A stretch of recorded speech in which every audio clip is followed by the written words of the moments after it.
上帝，明明上帝道真理，老母娘慈训，明明灵灵意变光，上帝赐而真宝藏无量，慈怀传一旨，清虚大化救援皇治，则无灵圣富良业法慈与十共朝娘灵归根乐欢喜，真载无为居天堂，老母娘上帝阿拉万物之真载，明明上帝无量清虚至尊至圣三界十方万灵真载，一点明明上帝圣号之意，以明明是代表先天纯阳光明本性，所以明明不为是超越现象界的明，且是内在的明。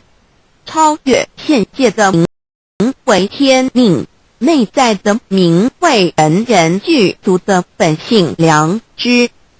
上帝即宇宙的最高主宰，他是诸天神圣三世诸神之本，也是宇宙唯一至尊的神。他不但是灵性之根源，也是创造宇宙生育天地运行日月长养万物的大主宰。在人而言，亦如无人本具之本性良知，如帝尧之大仁，虞舜之大巧，夏禹之大功，文王之大德，周公之大才，老子之感应，孔子之忠恕，释迦之能静，耶稣之博爱，穆圣之清真，观音之大慈，世子之喜舍，文殊之大智，普贤之大行，弥陀之平直，观圣之刚正，纯阳之虚明，五目之精中，等十方众圣，三世诸佛，一切奥义妙理，无量智慧功德，神通妙用，全是由上帝的性体中流露出来的。上帝的性体尽虚空遍法界，我们所看到的一切，都看不到的一切，全是体所显现的，所以我们时时刻都是与上帝同在的。上帝的灵光大而无极，范围天地，小而无内，细入无间。凡是日月星辰，江海景泉，白云彩虹，雨露霜雪，一花一木，一草一蛋，宇宙森罗万象，全在上帝的性海中。无量清虚形容明明上帝是无量智慧之根本，无量妙行之本处，无量德之源头，是真空有虚灵不灭的。至尊至圣世尊崇其位为至尊至贵，至高无上的，敬奉其德是圆融完美无缺的。三界十方，三界是指欲界、色界、无色界。十方指东西南北东南西北东北西南上下，表上帝的性体尽虚空遍法界无所不在。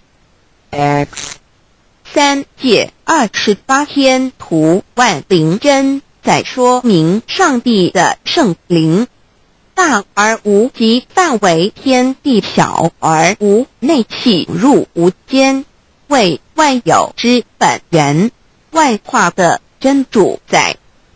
所以明明上帝为一切生灵的大总持，在传统道场亦有尊称为无生母，或以母字为代表，其意义如同明明上帝，具有形上义与形象义，为万物苍生生命的大本源头。三界十方万灵真在至尊至圣无量清虚言其本体尊崇其位敬奉其德载主其尊用在万灵遍不恒用在不无言为其形容其大说明其相明明上帝母字与母同音同义，字形与父母字相近。母字的情义一点中加中是天之大本，代表体；是阴阳，代表用。体用合一为母，有体无用则至空，有用无体乃直相，即体即极，用即体，体用合一，即是佛也。二点点代表无极，点代表真如本心。三点中线拉直透出圈外，表示超乎太极之外，贯乎太极之中。四点母字正转90度，表示先天灵性之母。先天母乃外灵主宰，灵性之母亲无形永久之如来自性。太极字的情义中是天下之大本，代表体。两点是阴阳，代表用。从代表无极，动生阴阳从直心代表真如本心。太极图各教圣人对老母娘的尊称一点如叫天上天上帝明明上帝为皇上帝等，中庸交涉之理，所以是上帝。天命之谓请，诗经小雅明明上帝昭灵下土，大雅上帝灵汝无二耳经书经汤告为皇上降终于下明，若有恒性。二点佛教大日如来毗卢遮那无生等法华文具会本法身如来名毗卢，此翻译片一切处。坛经一问挺若悟无生顿法，见西方只在刹那。大日经书亦云，梵音毗卢遮那者，师也名即无安片之意也。同16曰所谓毗卢那者，日也。如世间之日，能除一切暗明，而生长一切万物，成一切众生是也。今法身如来亦复如是，不以为喻也。三点道教无道无极天尊等，道德经有物混成，先天地生，即七辽息，独立而不改，周行而不殆，可以为天下母。吾不知其名，自之曰道。天下万物生于有，有生于无。四点也叫真神耶和华天主天父上帝等。圣经创世纪上帝照自己的形象创造了人。五点回教阿拉恩主乌克兰经卷一奉大人大慈真主之名，六点先天大道无生老母明明上帝无量清虚至尊至圣三界十方万灵真在真主古兰经。如果你问他们谁创造了天地，制服了日月，他们必定说真主296亿。如果你问他们谁从云中降下雨水而借雨水使已死的大地复活呢？他们必定说真主2963。真主古兰经，他是真主，是独一的主。112亿真主是万物所仰赖的。112他不生也不被生。1123没有任何物可以与他匹敌。1124真神道上帝生命在他头，这生命就是人的光，内光是真光，照亮也生在世上的人。等人不是从血气生的，不是从情欲生的，也不是从人意生的，乃是从上帝生的道成了肉身，住在我们中间，充充满满的有恩典有真理。约翰福音1491314耶和华耶和华的称呼在原文之意义乃是自有拥有的他，亦即不生不灭诸天之国与神之国，神为诸天之国之上的主宰，母居里天，在诸天之上为万灵真宰。诸天之国与神之国，宇宙能量，整个宇宙充斥着舞动的能量。除了此舞动的能量，我们的宇宙一无所有。在某个时间点，这些能量分成许多有知觉的能量与无知觉的能量，从而有以分为二，就对立。斯瓦米维达帕若提着着火瑜伽约翰一书第4章第13节，神将他的灵赐给我们，从此就知道我们是住在他里面，他也住在我们里面。约翰一书3:24遵守神命令的，就住在神里面，神也住在他里面。我们所以知道神住在我们里面，是因他所赐给我们的圣灵。神的灵住在我们里面，和约翰一书与约翰福音在文体上颇相似，因此可能是来自于同一个作者。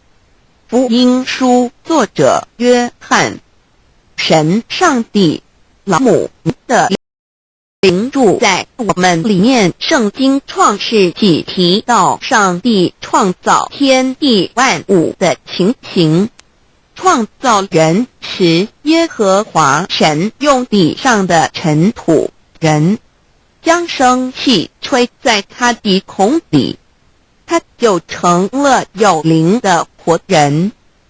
创世纪275教谈到佛家所言正法掩藏灵山柳之净瓶主人翁真主人真如等等。儒家所言大学之道三人之行天命等等，道家所言古神荼毒玄牝众鸟之门等等，回教所言阿米木两木米木回回之地等等，基督教言十字架用火施洗改门等等。对于以上所谈之名词，没有求道的人是无法体悟的，所以说摸得着根的成佛祖。摸不着根的瞎修行，而道就是万教所要找的根。个根如没有经活佛师尊名师指点，是无法找到的。可见求道的重要。经典印证亦无有法隐藏，涅槃妙心实无量，为妙法门，无立文字，教外别传。二佛在灵山莫远求，灵山只在汝心头。人人有个灵山塔，好像灵山塔下修。正法密传世尊在灵山会上拈花示众，是时末为迦摄尊者言为笑。世尊曰：无有正法掩藏，涅槃妙心实相无相，为妙法门，无立文字，教外传。不主摩诃迦摄。世尊至多子塔前，命摩诃迦摄分作另作，以僧伽梨为之。遂告曰：吾以正法掩藏，密付于汝，汝当护持。五灯会元卷17佛释迦牟尼佛著僧伽梨修31之一。亦为众句11，又称为大一，由9条至25条制成，是作大法会，或是见国家元首众臣时所穿的。正法密传会能及会祖义。三无入世，足以袈裟遮为，不令人见。为说金刚经，至因无所住而生其心，慧能言下大悟一切万法自性，废起祖言和其自性本自清净和其自性本不生灭和其自性本自具足和其自性本无动摇和其自性能生万法组之物本性。谓慧能曰：不是本心，学法无益。若是自本心，见自本性，即名丈夫天人师佛。 The lamp of the body is the eye. The lamp of the body is the eye. If therefore your eye is good, your whole body will be full of light. 马太福音第6章22，眼睛就是身上的灯。你的眼睛若了亮，全身就光明。台中国际宴会中华民国总会2001中英对照圣经新约全书 The Holy Bible New Testament Chinese and English Bilingual Edition. 窄门圣经马太福音第7章1、3 Enter by the narrow gate, for wide is the gate, and broad is the way that leads to destruction, and there are many who go in by it. 你们要进窄门，因为引到灭亡。那门是宽的，路是大的，进去的人也多。台中国际机电会中华民国总会2001中英对照圣经新约全书 The Holy Bible New Testament Chinese and English Bilingual Edition. 窄门圣经马太福音第7章1、4 Because narrow is the gate and difficult is the way which leads to life, and there are few who find it. 因到永生，那门是窄的，路是小的，找到的人也少。台中国际机电会中华民国总会2001中英对照圣经新约全书 The Holy Bible New Testament Chinese and English Bilingual Edition 048L 佛家言步走正门，进入四生六道。胎生耳牛马羊狗之类，卵生眼鸡飞禽之类，湿生口鱼虾水族之类，化生以马以蚊虫之类，泥丸公气天神度其在世投胎为人，任母归根修道，目的在离苦的乐为有任母归根，方能超生了死生，登圣域贤官，永脱苦海。母自垂武，教皇母慈是恩师，一指点杀身难报，重如山恩自海，实际心怀若不受施指点，怎能脱苦？又怎能了生死不受灾？上祖下应孙权凭师力，各应当报大恩，尊师安排。皇母10届第7届武教圣体，除了诚恳的胡一点穆罕默德可兰经文难了死，素拜真师反尧西2点耶稣基督圣经空是玄真义，赞美诗词作高歌3点太上老君道德5前卫严谨，素拜公常早归根4点释迦牟尼真空非空法非法，如然自在是个5点孔老夫子求神之化之其旨，定静安律见本源古人云白藕绿叶红莲花，三角原来是一家3大圣人发庆礼，得了窍妙，回老家务有本末，事有终止，之所先后，则敬道矣。信教不爱修道，但不宜只有信教耽误修道，本末倒置，实在可惜。点老母娘的奥妙道，在使逆东郭子问于庄子曰：所谓道，呜呼！在庄子曰：无所不在。东郭子曰：其而后可。庄子曰：在蝼蚁。曰：何其？下也曰：在蹄。百曰：何其欲？下且曰：在瓦辟。曰：何其欲？甚且曰：在使逆。东郭子应。庄子曰：夫子之问也，故不及直。正或之问于焉是履兮也。内下欲况，汝为莫必，无乎陶物。只道若是，言亦然。周天贤3者，一名直，其之义也。庄子之辈有22老母娘的心声，13山虎子离，乃不得已。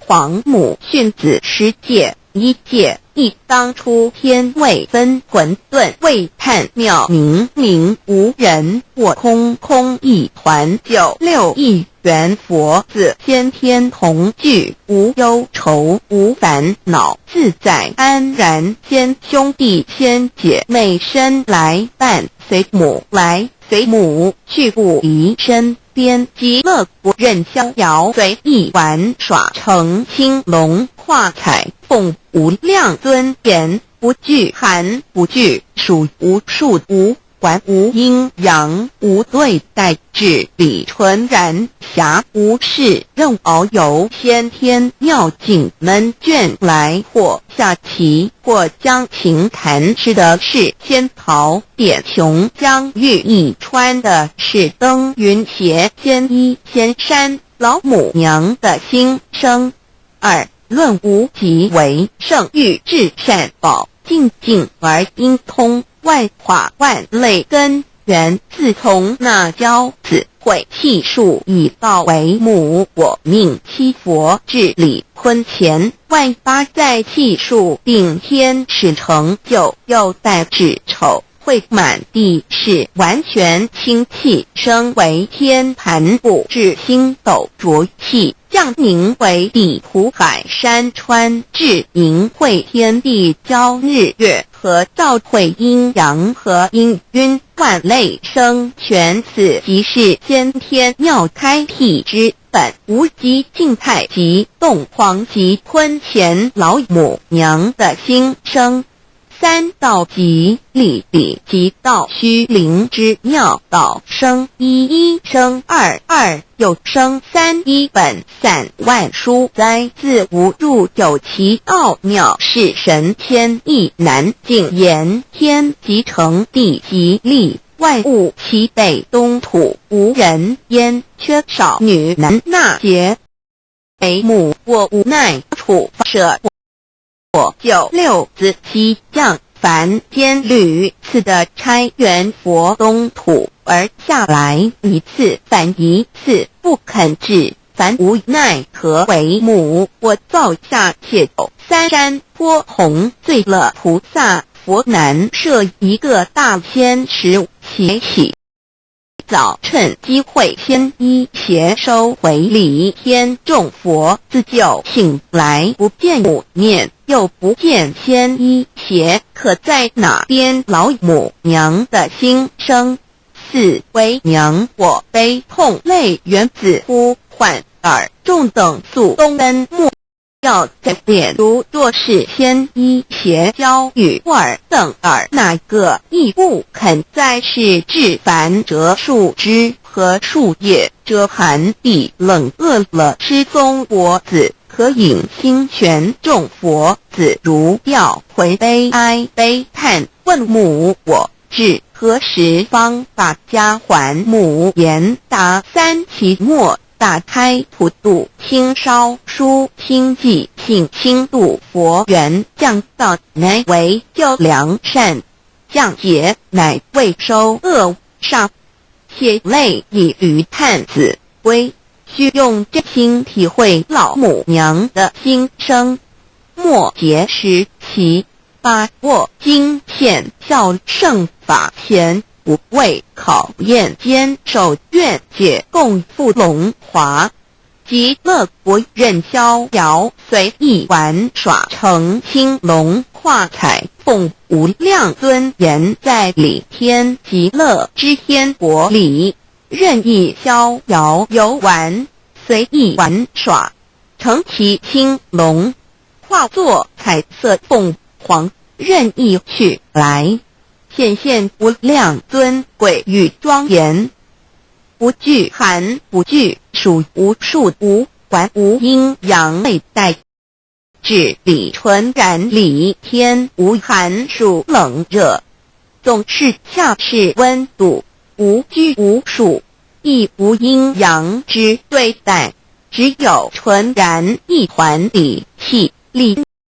以调一切阴阳对待，故无阴阳寒暑之分别对待，自性至理纯然，通达无碍，故无束无管，暇无事，任遨游先天妙境恩眷或下棋或将琴弹弦，暇无事则任意遨游，观赏先天美妙景致，或下棋娱乐，或弹琴消遣，理天之境无闷倦之事，举凡一切活动皆随心之所至，意之所乐而为之。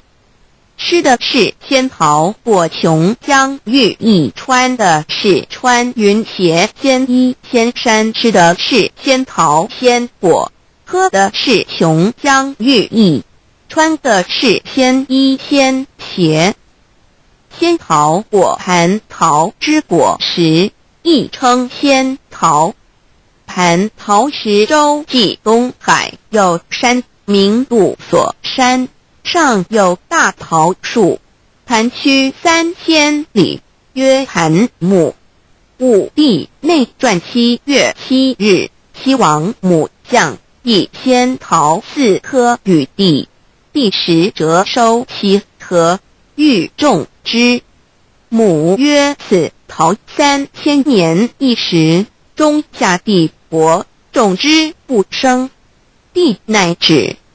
论无极为圣域至善宝净净而因通万化万类根源理天是至善宝地，是无极的境界，至圣之相遇。此地至虚至境，感而遂通万物之造化，是一切万物之根源所在。自从那骄子会树到为母，我命西佛至坤前1元12，会子会开天丑会替地明会生人卯会辰会巳会午会未会申会人灭酉会地灭虚天灭亥会混沌美会各10800年，1元共129600年佛。至是3佛收元7佛，至南是爱佛6000年，北方生玉佛4800年，即10800年。卯会东方甲三春佛3720年，西方有长庚佛7080年，即10800年。辰会西北方空补佛5284年，东南方龙野佛5516年，即10800年。四会东北方祭天佛5800年，伏羲是代理佛500年，即6300年。五会中3佛收元燃灯补佛清阳旗，掌天盘。莲慈会释迦文佛弘扬旗，掌天盘。灵山会弥勒古佛白羊旗，掌天盘。龙华会万八在气数足天使成就，又代指丑会满地是完全子会开天10800年，天成就丑会替地10800年，地完全至为会数尽，至是圆满。母会元灵收回，又会灭地，虚会灭天，亥会重回混沌清气，生为天盘部，至星斗浊气，降名为地土海山川清清之气，上升则为天。满天不满者何叹星斗，此为气界所居之处。重浊之气下降则为地，大地为重浊之气所凝结而成，形成了土海山川，此为象界所居之处。至寅会天地交日月和照会阳和阴万类生全子会开天，丑会替地，以完成阴阳二气之分判。寅会之时，天地阴阳之气相交，日月叠相交替，阴阳氤氲而育生万物品类，即是先天妙开辟之本无极静态及动黄及坤乾，此即是先天妙理。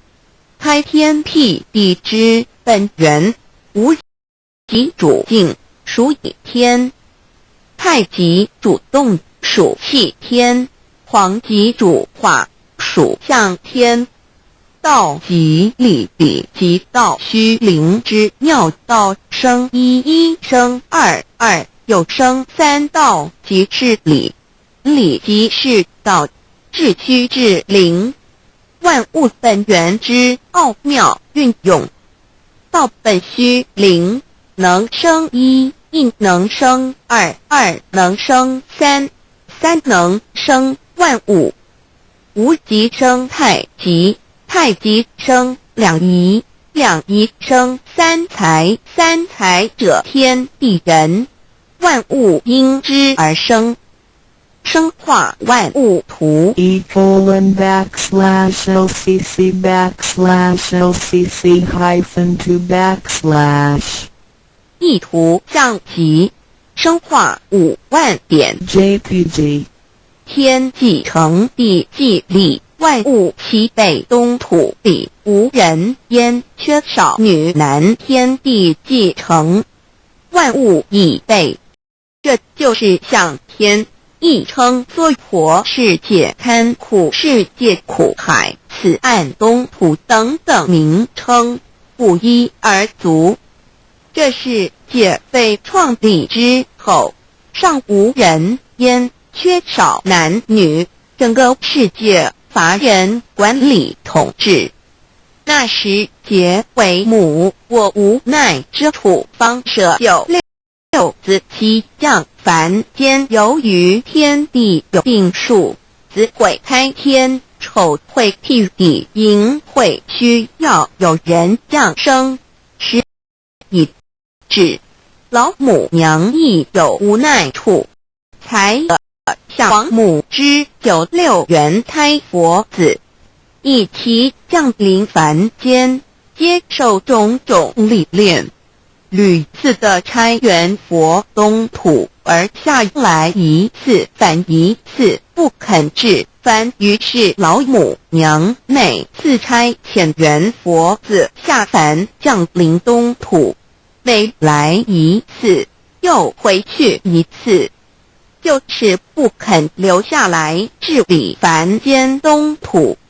无奈何为我造下血酒三山坡红醉了菩萨佛，身在无可奈何之下，老母娘只好造下血酒，在三山坡红醉了原本就是佛菩萨的原胎佛子，设一个大仙池其来洗澡，趁机会先衣邪收回礼天。老母娘还设一个大仙池，好让大家一起来洗澡，趁机会将大家的仙衣仙鞋都收回礼天。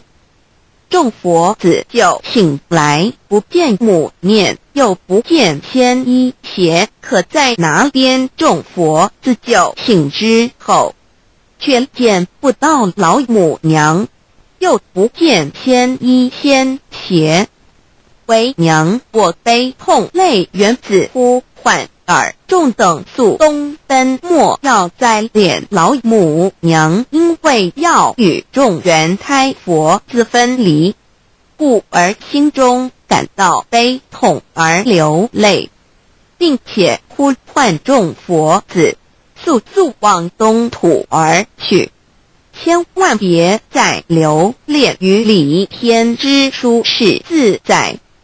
如若是仙衣鞋交与等哪个亦不肯再是临凡劳扬，若把仙衣仙鞋交给原胎佛子，则又没有一个肯降临凡间留下来治理世界。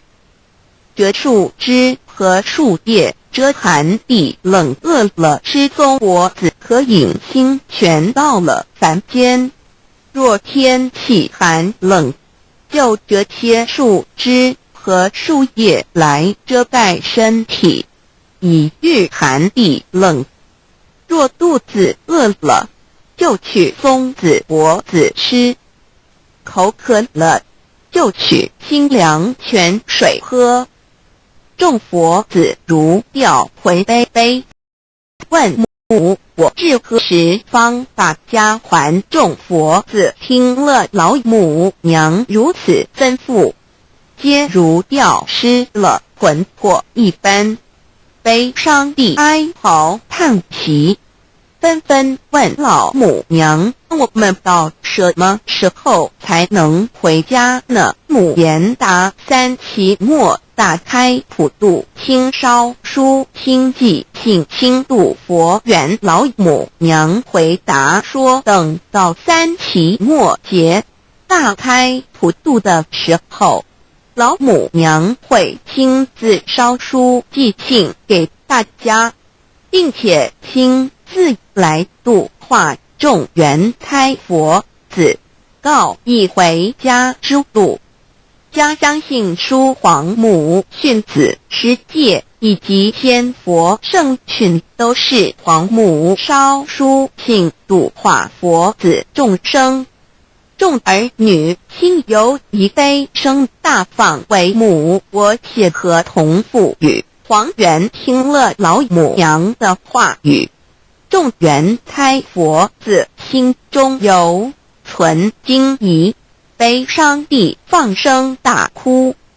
老母娘见众佛子如此惊疑悲痛，于是写下了合同给众缘佛子，以作为将来回天之凭证。求道时的合同皆是凭证。自此，我缘佛子东土而奔至世界为男女人，焉从此皇母之缘胎佛子便向东土奔驰而去，点治理世界，或为男，或为女，并传递人间烟火，自分各东西，好不难。自此，我众佛子受尽熬煎子各分东西，令老母娘内心好难过。而众佛子自此以后却受尽无限的折磨与煎熬。唐李白骨风师名利图煎熬安的人于故，至今时区只算6万年载每想而在世苦母心难安。自三山坡一别到现在，区只算来已有6万年了。自寅会生人以来至今未知出，已将近6万年时光。每每想起众佛子在世间受苦受难，皇母内心就难以安舒。一别千古一别6万多年，今时下运引至为母降道差3佛半末后普渡收缘，现在时运已经到了，为唤回在世间受苦的缘佛子，老母娘降下了大道，指引众生回天之路，并差遣3佛办理末后一着的普渡收缘。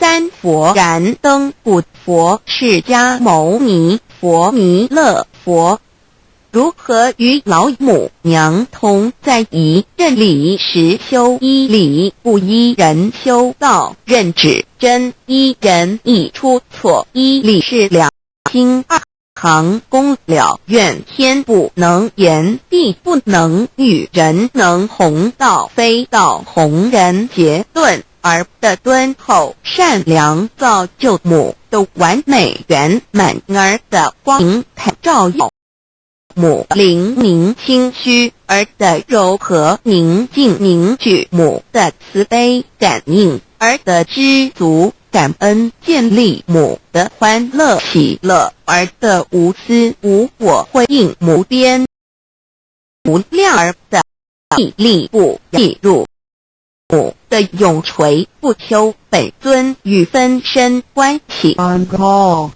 资料来源网址 https://drive.google.com/files/d/0b_cas1z_imsot6/view pref equals 2 and ple equals 1 and page equals 1095389914704767448305.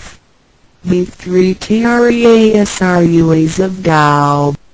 三薄心法主讲者5静妙翻译者 Mr. Jerome William McCarthy Index. 目录 Chapter 1 Why are they congratulating me on receiving the Tao? 第1章为什么他们恭喜我求得天道 Chapter 2 What is the Tao? 第2章什么是道 Chapter 3 What are the 3 treasures? 第3章何谓三宝 Chapter 4 Why do the introducer and the sponsor take an oath at the altar? 第4章为什么引宝要立愿 Chapter 5 Why I should take an oath before receiving the Tao? 第5章为什么要立求道愿 Chapter 6 How to save human beings. 第6章如何求度众生 Chapter 1 Why are they congratulating me on receiving the Tao? Ladies and gentlemen, I would like to extend my heartiest congratulations to you, for this is your most auspicious day. Today you have received Tao with the ultimate aim of existence. All of the Buddhas and saints attained the Tao in the past, and, by transcending the limitations of and death, had become immortal. That would have received this same Tao. Formerly, one who intended to receive the Tao had to abandon worldly possessions and enjoyments. If he was a king, he had to abandon his kingdom.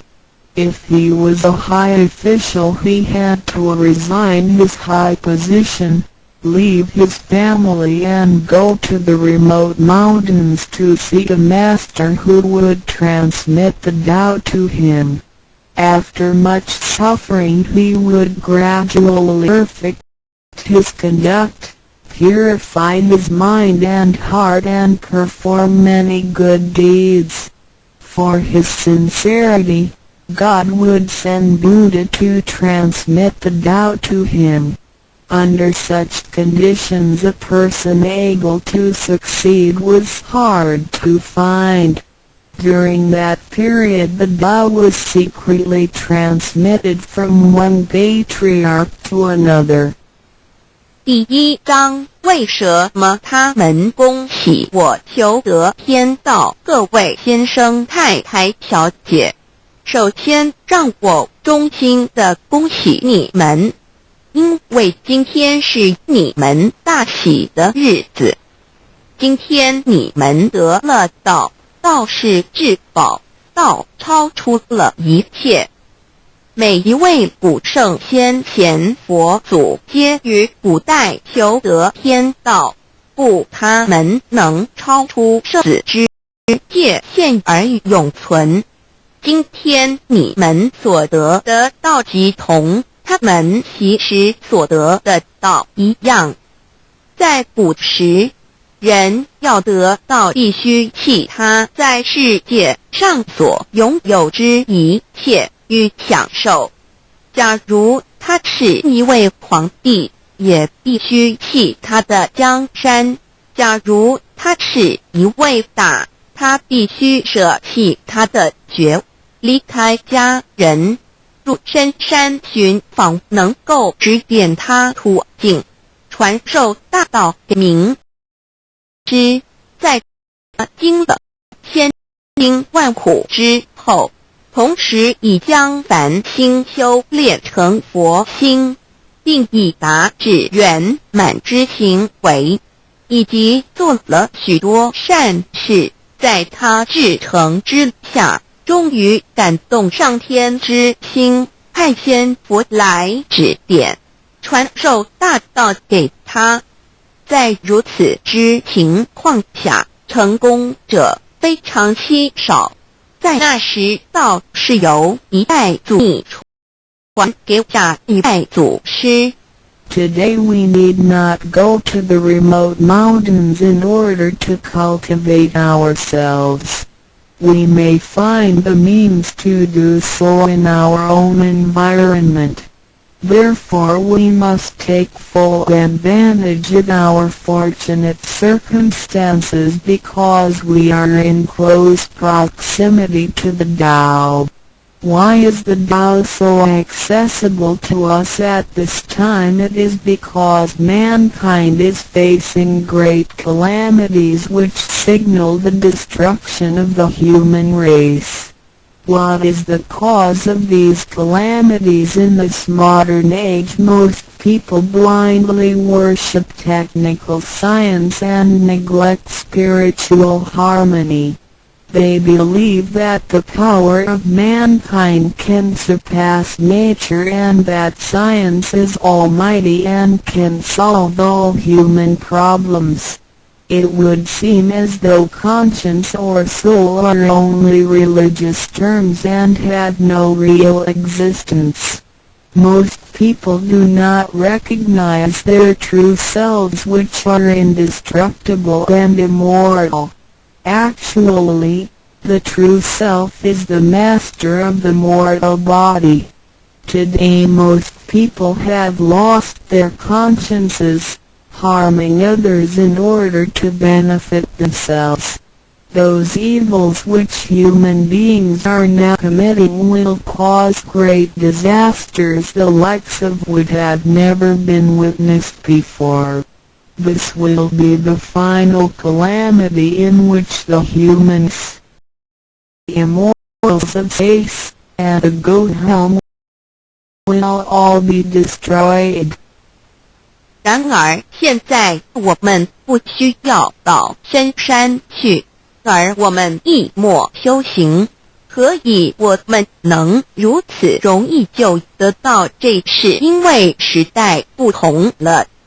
现在人类灭劫难之来临，末劫就要来到，末劫将会毁灭全人类。劫难是怎样造成的？原因是在此今世纪，多数的人们共盲目崇拜科学，而不注重心灵的完善。他们相信人类的力量能超出大自然，科学是高于一切，科学是万能，科学能解一切人类之问题。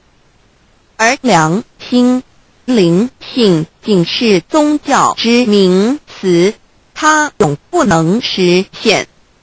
人们不认识真理，真理是我们之良心、道心、真我本体，它不灭，万物长存。它是主持我一生之主人翁。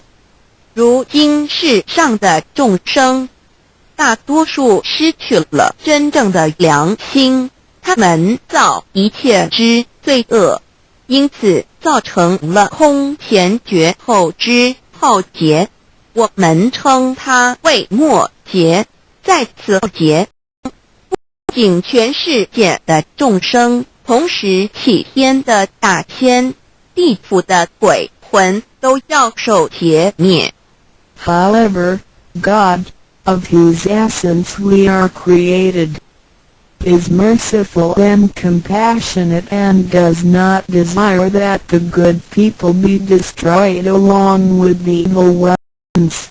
So God has provided that the Tao be disseminated among mankind and has set great teachers, Wu Shikung and Bodhisattva Yue, to rescue the three kinds of beings, the immortals of space, human beings, and the ghosts in hell, so they return to heaven together.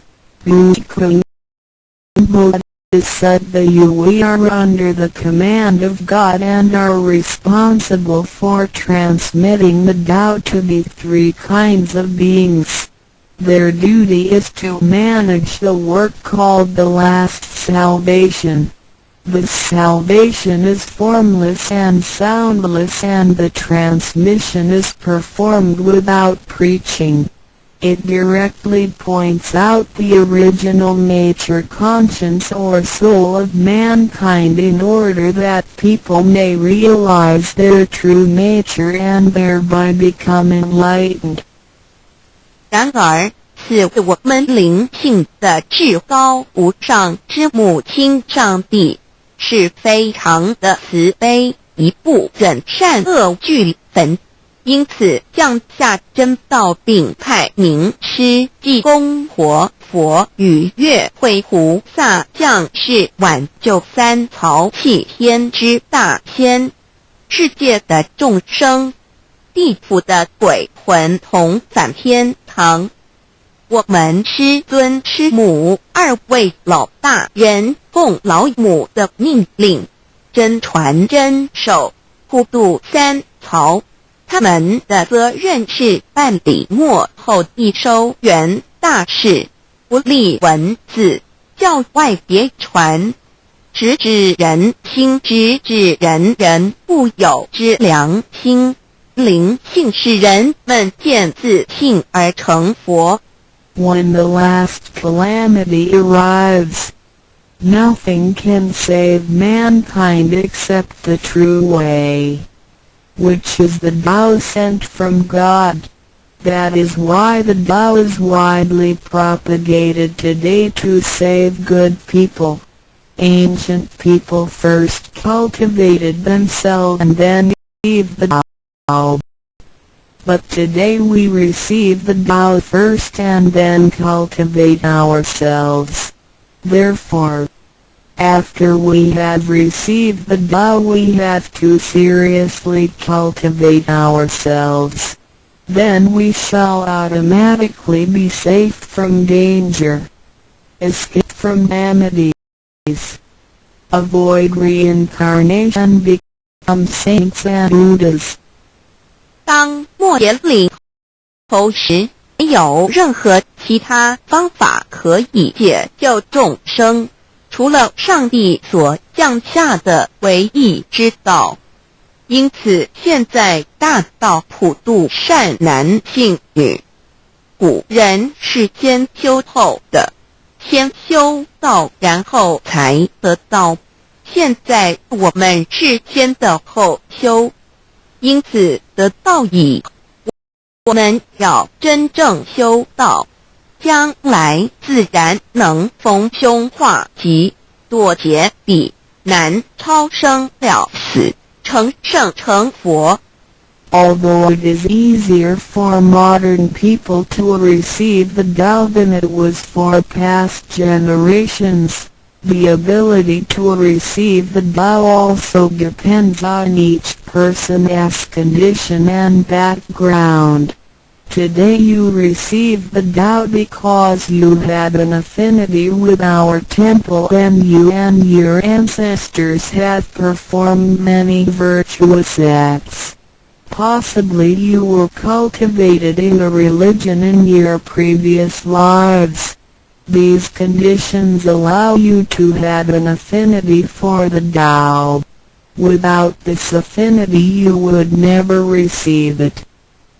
虽然今人比古人更易得道，然而亦是各凭各之，根基缘分。今天你们得道皆因与佛有缘，前世有行善积德，祖先有德，也许前世有修过武当教或其他宗教，使你们今天有缘得道，否则将永不能得到。Chapter 2. What is the Tao? Ladies and gentlemen, you have received the Tao today, but what did you actually receive? What is the Tao? The Tao is the source of everything. Tao is the creator and master of the universe. Tao is God the Supreme. For the earth and sky existed before the creation of the universe. The Tao existed after the universe is annihilated and nothing remains.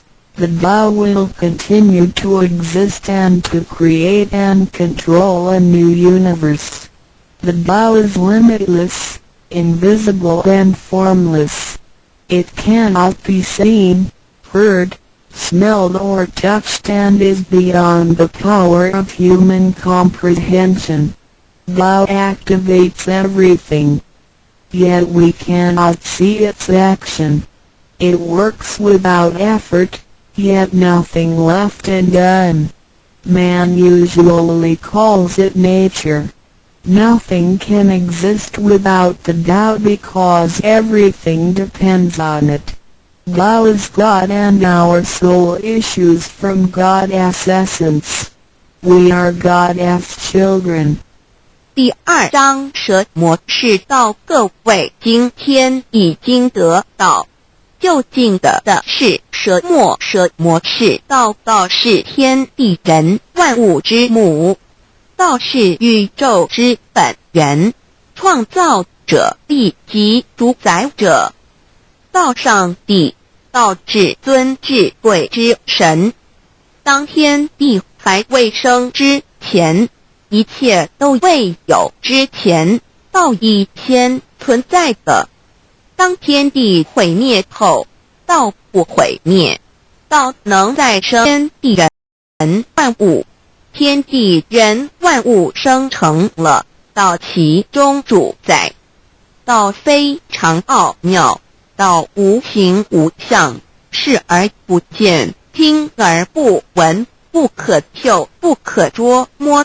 道超出了人们的想象力而不思议，亦不可言说，一切皆是道所为。然而我见不到道的动作，道是无为而为的，然一切莫是道所为。人们常称它为自然。假若无道，任何物不能存在，因为一切依靠道而的存。道上门之灵气是体所赐，我们是上帝之儿女，上帝是我们之天。When we speak of the creator of the universe, we call it Tao. When we speak of the ruler of everything, we call it natural law. When we speak of the animating and controlling principle of our being, we call it soul or conscience. When we speak of the creator of our soul, we refer to the Heavenly Mother. In Chinese she is called Lao Mu. All left the above are one and the same. 当我们从它作为宇宙之本源而言，称它为道；在它作为一切之主宰而言，我们称它为理。当它在我们体内，使我们生存并支配肉体时，我们称它为灵性或良心，因为它赋予我们本性。我们称它为老，这些名称虽异而其意相同，皆指同一物而言。Now, what you have actually received is the Tao. Tao is everybody's true self. Today you have been initiated by the teacher and the door of your mind has been opened. Now you are able to understand that the body is not your true self. The body is controlled by the Tao within you. 现在你们的就是道，道是每一个人的真我。今天你们一的名师指点，开了心窍。现在你认识了肉体并非真正的你，而灵性才是真正的你，那位无相。然而在支配你的身体的灵性，才是真正的你自己。While you are alive, your soul dwells within your body. As soon as the soul leaves your body, you are dead. Your soul is from God, but your physical body is from your parents. You already had the Tao within you yet did not realize it. Therefore, you had to search for it and had now been fortunate enough to find a teacher who was able to transmit it to you. Previously you believed that the physical body was your true self and behaved accordingly. You were selfish, committing misdeeds, acts of violence, and overindulging in physical pleasures. This condition repeatedly led you into a reincarnation and endless sufferings. Now you understand that your true self is not your physical body but only use the body as a vehicle. You are not limited to this physical body. You are boundless.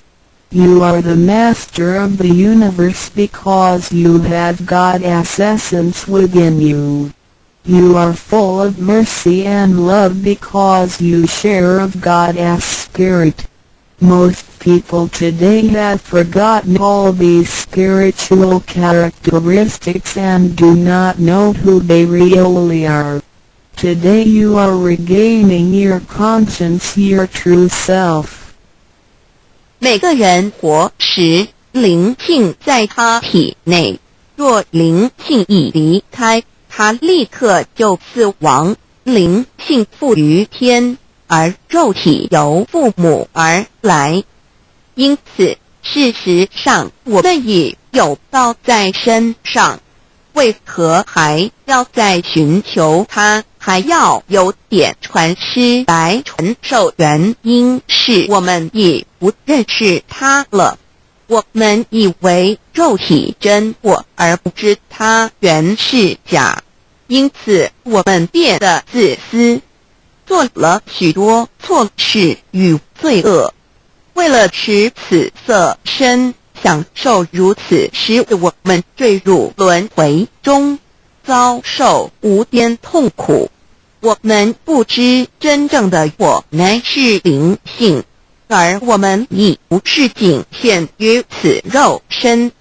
我们是无限的广大，我们是宇宙之主宰，因我们的灵性与老是一体。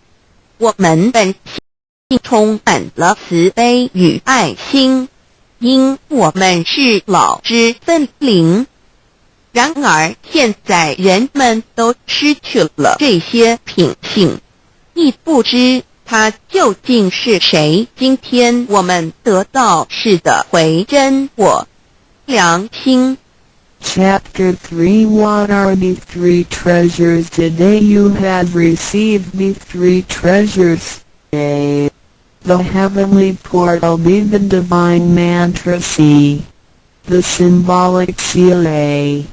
The first treasure, the heavenly portal. The point where the teacher placed his finger upon your face during the ceremony is called the heavenly portal. It is the abode of your true self and can be described in different ways, such as 1. Original nature. This is the true self, soul, or conscience which is eternal and indestructible. 2. The portal of birth and death. The heavenly portal is the door by which our original nature enters and leaves our body. Confucius asked, "Who can leave the house without using the door? Why do people not follow this way?" 3. The way to heaven. A Buddhist sutra says, heaven is 108,000 miles away. These words are the metaphor, which actually means not easy to come, because the teaching was difficult to find and the Tao was not yet widely propagated. Without the proper understanding of the Tao, heaven seems very far away, but with a real understanding of the Tao, heaven is very near. Your teacher has pointed out the way for you, and you may now ascend to heaven with one step. 第3章可谓三宝经，天你们所得之至宝，亦可称为三宝，一玄关，二口诀，三合同，一地。一宝玄关，玄关玄妙莫测之门。玄关点传师向你们指点之处，它有许多名称，一点本性，此是我本来固有的真我灵性良心，它是不毁不灭的，它永远存在。2点生死之门户，玄关是灵性出入身体之门户。孔子曰：谁能出不由户？何莫由斯道也。3点通天。大陆佛经云：西天108000里，此是譬喻，亦成佛是不易之事，因为名师难访，大道还未普传。然而名师经已指点明路，你一步登天。4点 The main entrance. The heavenly portal is the main entrance. It is situated at the center and not to the left or right, above or below. This entrance was locked after your imperishable spirit entered the body at birth. If the heavenly portal is not unlocked by your teacher, your true self is not able to leave the body by the main entrance at the time of death. Instead, it will have to leave by one of the side gates: A. The eyes, B. The ears, C. The mouth, D. The nose, E. The navel, F. The vertex. If your spirit leaves from the ears, it is reborn as a viviparous animal, such as a horse, pig, cow, sheep, etc. The eyes, it is reborn as an operous bird. The mouth, it is reborn as a creature of the water, such as a fish, a lobster, etc. The nose, it is reborn as an insect, such as a fly, a moth, a bee, etc. The navel, it is reborn as an ordinary person. F. Vertex, it is reborn as a wealthy and powerful person. 4. 正门。玄关是正门，它正好位于当中，不偏向左也不偏向右，不在上也不在下。当灵性投入身体后，此门关闭了。假如我们不遇名师指开玄关，临终时我们的灵性将无正门可出离身体，它只能由其他旁门出去，眼耳口鼻肚脐顶门。如果灵性走旁门，亦由耳而出者，来生当为胎生之动物，如马、猪、牛、羊之类；二由眼而出者，来生当为卵生之动物，如飞鸟之类；三由口而出者，来生当为湿生之动物，如鱼虾之类；四由鼻而出者，来生当为化生之动物，如苍蝇、蜜蜂之类。5有肚脐而出者，来生当为平庸之人。6有顶门而出者，来生当为富贵之人。上述之路乃生死轮回之路，不能脱出生死之苦。便传师点开玄关正门，这是通天之路，我不必再走四门，不必再坠入轮回受苦。但是我们必须要真修，否则玄关虽开，我们的灵性仍不能返天，因我们还是充满罪恶，灵性为罪恶所是不能自由从正门而出的。5点 In the Bible, Matthew 13:11, John said to disciples, I baptize you with water to show that you have repented, but that one who will come after me will baptize you with the Holy Spirit and fire. The vow is transmitted to you in the temple of God through God's sanction and commandment. The holy lamp on the altar symbolizes God. In the transmittal ritual, the teacher uses the incense to lead a line of fire from the holy lamp to your heavenly portal. Then, using his finger, he connects God's Spirit with your spirit so that they flow together as one, thereby enlightening you with God's Spirit. This is the actual fulfillment of John's prophecy. 5.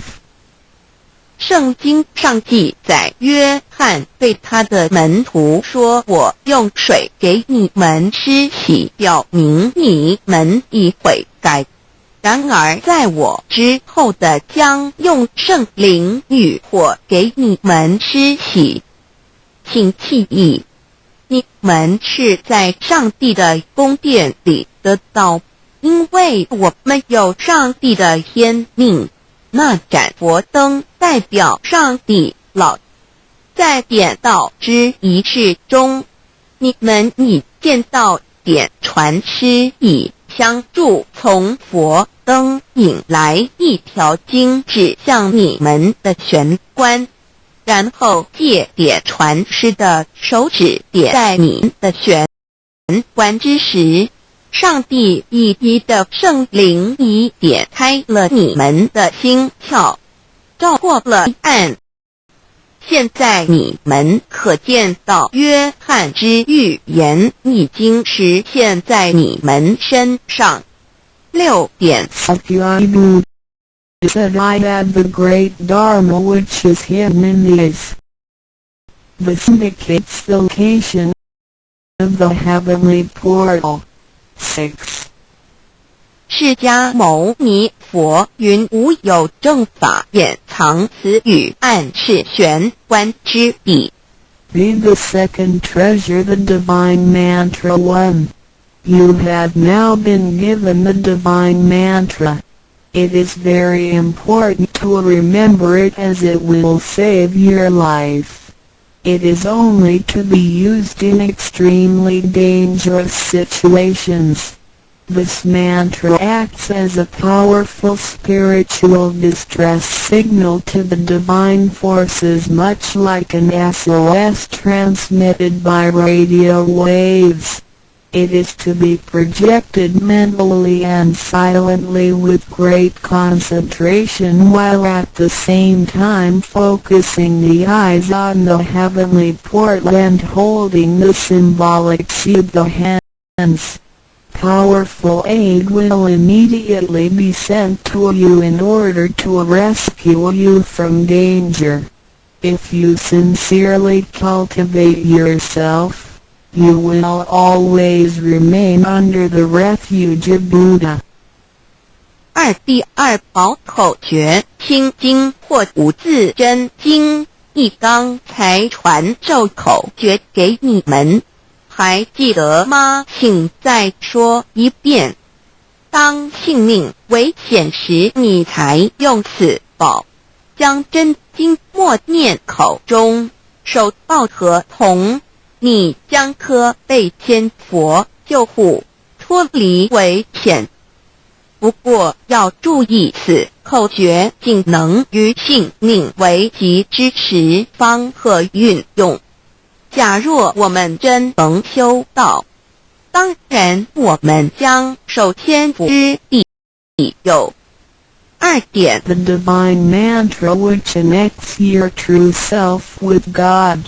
This mantra is without form, sound or color and is the essence of Tao, the underlying ultimate principle of the universe.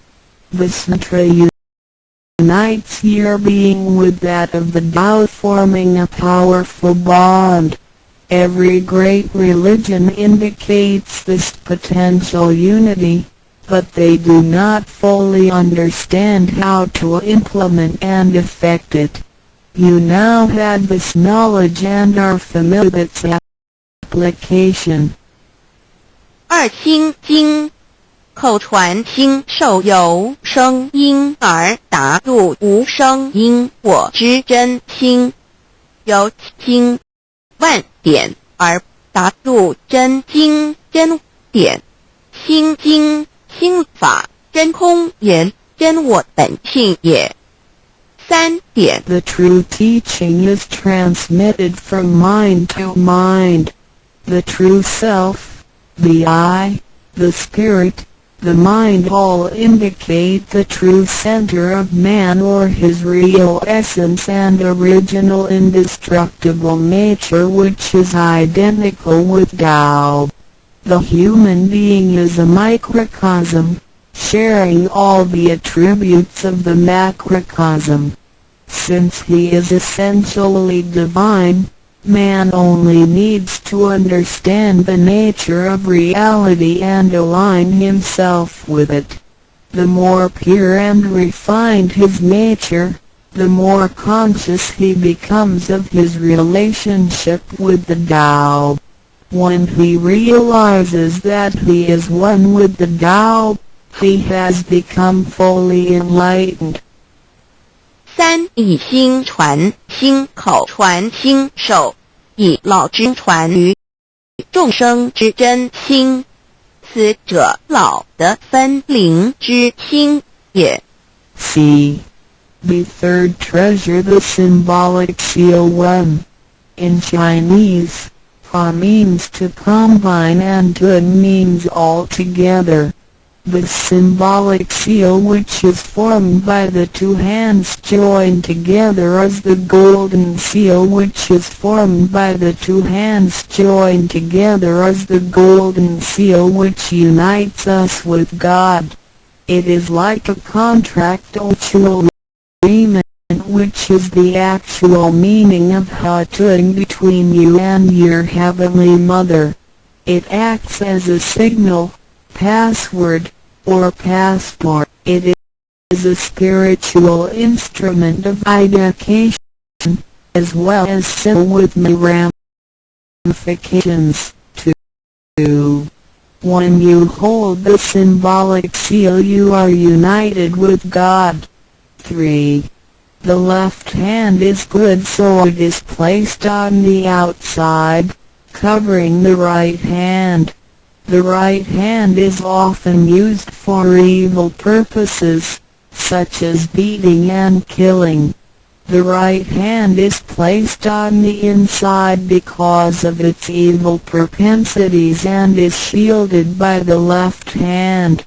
Together the hands hold the word child, which is formed by the two thumbs in proximity, symbolizing the Chinese word hai, which means child. This hand symbol acts as a direct signal to God. It serves to mobilize heavenly protection and causes the user to escape from any impending calamity. 4. Let us quote some words from the Bible. Matthew 19:13-15. Some people brought children to Jesus for him to place his hands on and to pray for them, but the disciples scolded the people. Jesus said, "Let the children come to me and do not stop them, because the kingdom of heaven belongs to them." He placed his hands on them and then went away. This event illustrates the power and significance of the symbolic seal. At that time Jesus put his hand on the children's heads and explained that this is the way to God's kingdom. Today we hold the child symbol and realize that we are the children of God and are willing to return to God's presence. 第三抱合同一点合同之意，合是合成一体，同是相同。合同象征老赐予我们的经印，表示我们以为跟人。我们手抱合同，表示我们要与老合一体，同老一样，是说与老和灵永不再分开。二点合合同，同合，抱起合同，能闭眼罗。三点左手属善当在外，右手属恶居内边。子亥相掐怀中抱，能脱臼大大节关。四点现在让我们引用圣经之语句，有一些人带孩子们到耶稣跟前，求耶稣为他们按手祝福，但是使徒们责备那些人。耶稣说，让孩子们到我这里来，不要阻止他们，因为上帝的国是属于如此的人。耶稣为他们按手祝福，然后离开。从这件事，我们可以了解，它是对合同之一种预言。在那时，耶稣把手按在孩子头上，并说，须如此方能返回天国。如今我们手抱子海觉，并觉悟我们是上帝的儿女，且愿意回返上帝身边。Chapter 4. Why do the introducer and the sponsor take an oath at the altar before you receive the vow from your teacher? Two persons take an oath at the altar, one as your introducer and one as your sponsor. Without these two persons, the vow will not be transmitted to you. The introducer vouches for your character and guarantees your good conduct. The sponsor guarantees that the vow is the true path and that the teachings are genuine. Of all taken guarantee that any much you may donate to the temple will only be used for the printing of books and other such noble purposes. 第四章，为什么银宝要立愿点师海传？到给你之前，有两个人做你的银宝师，先立愿引保你求道，否则点传师不可传道给你。这两人保证你是好人，并发誓他们是引你入正道，并非左道旁门或邪教。他们并非狂哄你的钱财，否则他们愿受天雷诛。你奉献的功德金是来建佛堂、引善书，任何人也不能把它用在私人用途上。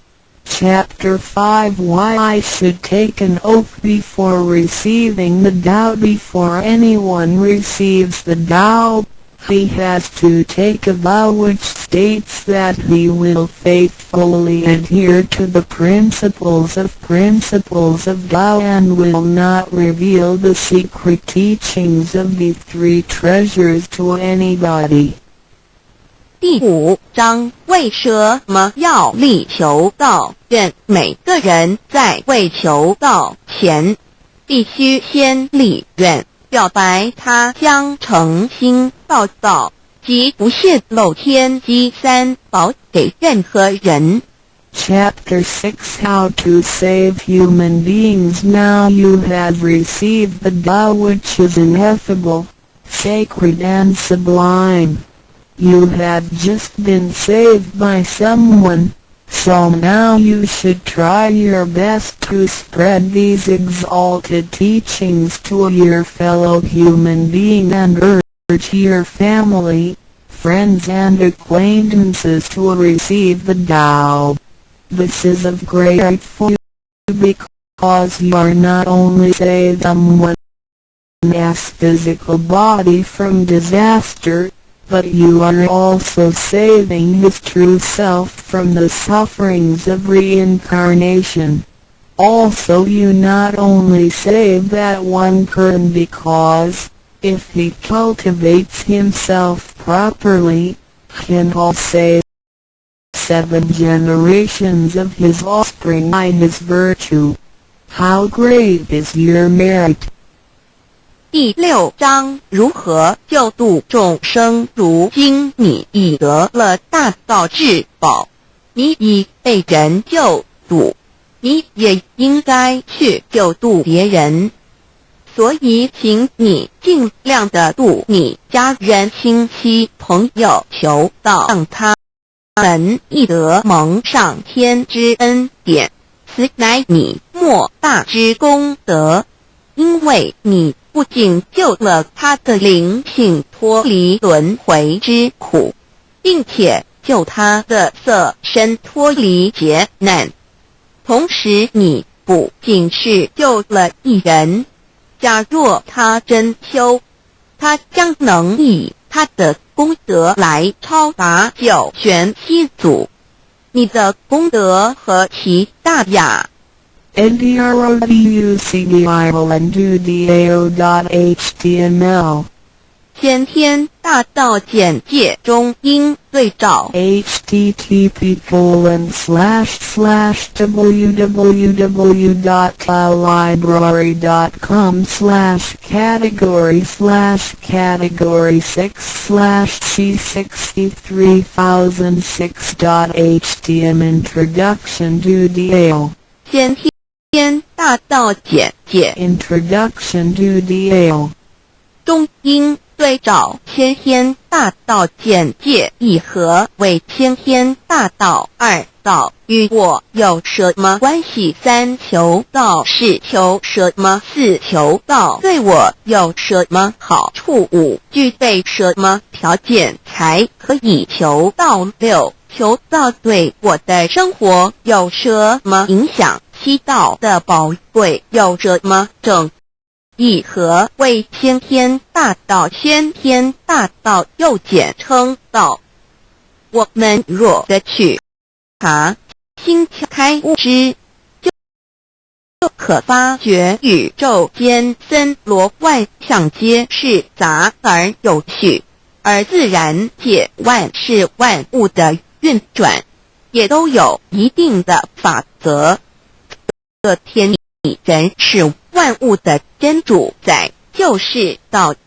道乃在天地生成之前即已存在，故曰先天大道。道者理也，理就是真理。在天地人万物未生以前，道即已存在，而道能生天生地生人生万物万类。在天地人万物毁灭之后，道不会毁灭。道因为无去无来，不生不灭，乃代表着宇宙间亘古不变的真理，道的本体，也就是宇宙自然的本体。在混沌未探之初，宇宙间只是一团灵妙理，无天无地无人，也没有语言和文字，所以我们实无法以任何语言文字或思虑来形容它。故大道无名强名曰道，我们也是勉强用到这个名词来代表它。在天地万物生成之后，早就能贯穿于宇宙万事万物之中，使一切的自然现象均能呈现和谐有条不紊的运转。这就是道的妙用。道大理为，我们虽然无时无刻离不开道的本体和妙用，却又很不容易去认识它。因此在2-3千年前，各教圣人应运出各一方，针对时天时地利及众生的根器，留下千经万典，传下诸多去恶从善的修持法门，同时也让芸芸众生认识了冥冥中宇宙万事万物均有一个真正的主宰，或称为上帝，或称为造化，或称为天主。我们称其为道或无生老，均是一名而同义。我们对道有了深一层的认识和体悟之后，就会了解天地间实无一物不是道之本体与妙用的合一。因此道虽然涵盖各大教门的经义，为千门万教的总源头，确实不局限于宗教的领域里。而上帝或老也不只代表着一切宗教的最高信仰中心，更是天万事万物万类的根本源头与最高主宰，及宇宙间永恒不变的真理之道。所以我们今天有机会了解什么是先天大道，不只找到了各大教门的最高信仰中心，也找到了宇宙的根本源头与最高主宰，更能对宇宙至高无上的真理有一个初步的认识。道之真义，在先天之先不为先，后天之后不为后，即大上有可量，即为上有可止，为道即大不可量，即为不可止。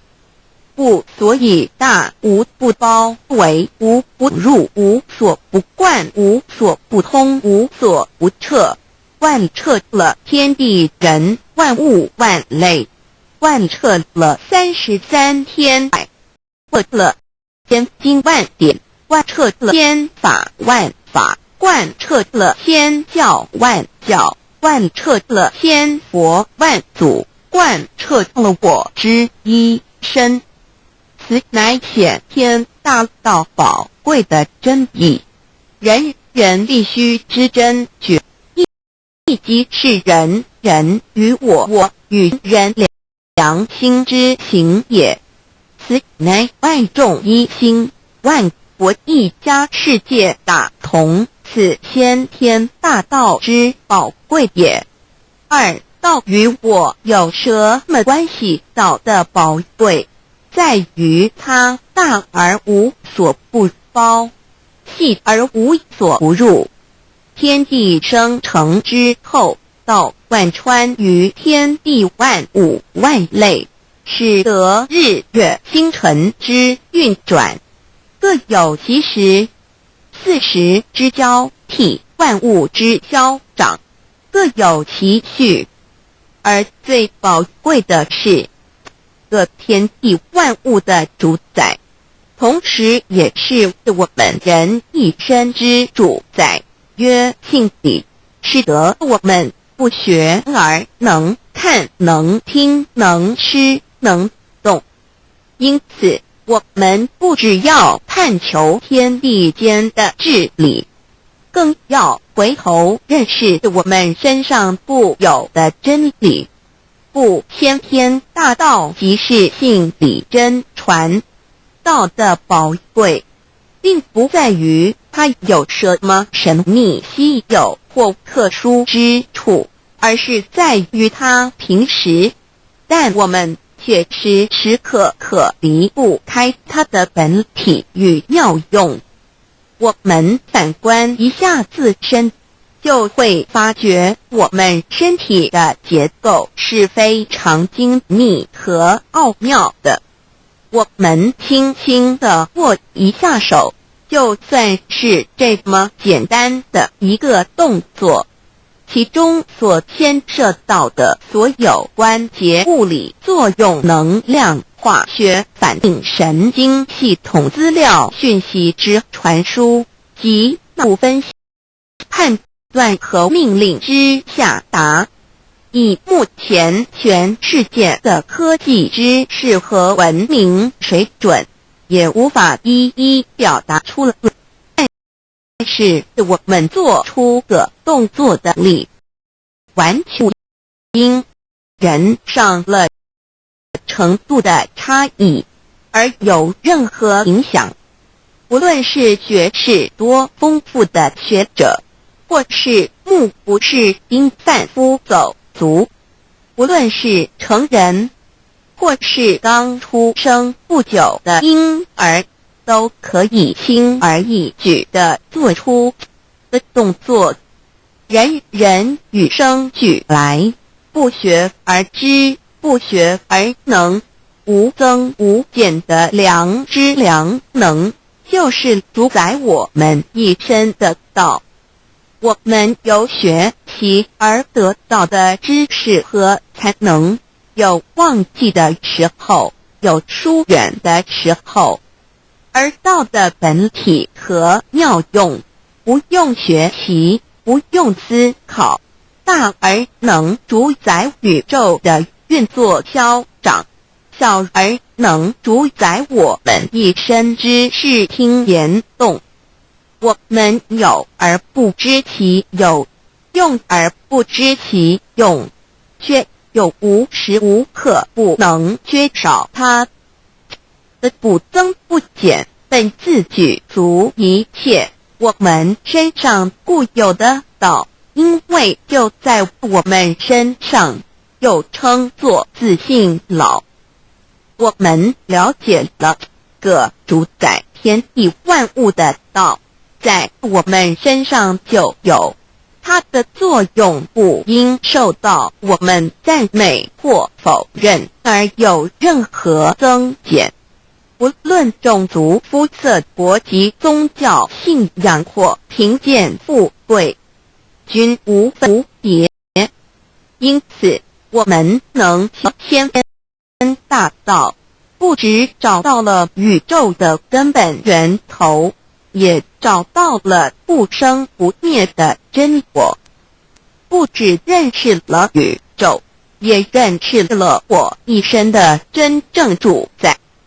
不只追求到了宇宙之智，也找回了我身上本的真理与良知良能。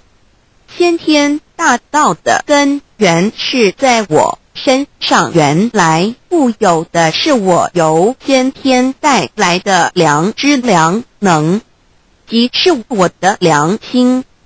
我的良心即是天心，天心即是道心，此心无形无相，即是真空。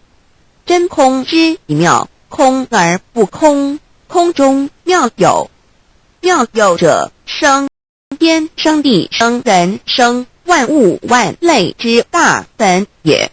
妙用者，万灵真在也。主宰天地人万物万类之真主宰，亦即是主宰我之一身。故曰道在无身，一切万能。道离无身，此身在无一能。先天大道如此宝贵，乃人必须追求之道也。三求道是求什么？静心观察我们所存在的这个宇宙，我们往往会赞造物主的神奇。自然界每一刻皆有无数的事物在同时运转，而其整体却又是那么协调。我们身上的这个真理不也是一样吗？每一分一秒，我们身上皆有无数的生化反应、物理作用等同时发生。道的分布在我们身上，不用学习，不用思考，其作用虽成千上万，合起来却只有一个自我。一切有条不紊，自然而成。道在无身，运用自如，在眼能视，在耳能听，在口能言，在鼻能闻香臭，在身能用行动事。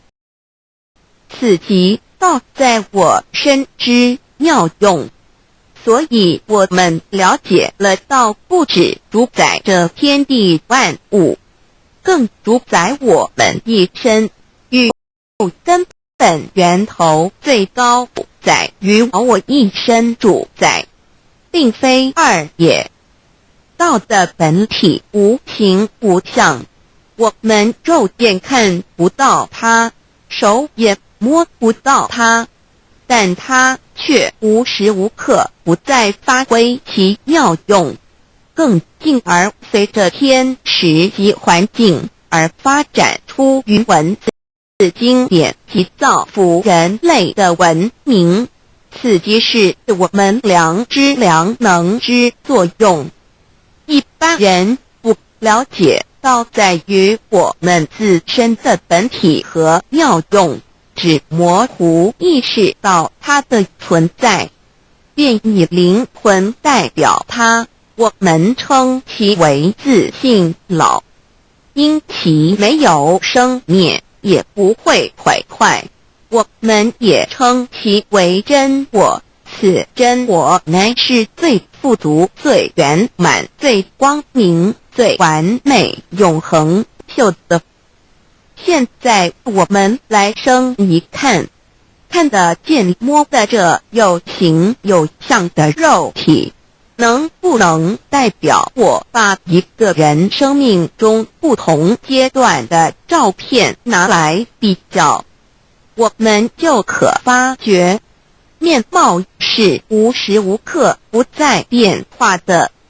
我们一般均习惯也像肉人，但相貌却不是永恒的。我们的肢体也不是真我，某些人不幸失去了一只手或一只脚，仍是好好的活着。我们的内脏呢？现在科学明其自己能把动物的心脏成功地植入人体，我们不能因此说这人不是他自己了。就算头的脑细胞从我们一出生就开始不断的在死少和变化之，因此有形有相的肉体只是真我的一个工具而已。肉体看似真实，却无时无刻不在变中，不数年又变成一堆黄土。因它不是永恒的，我们称之为假我。对于真我和假我有所了解之后，我们也就可以了解我们为什么要求道了。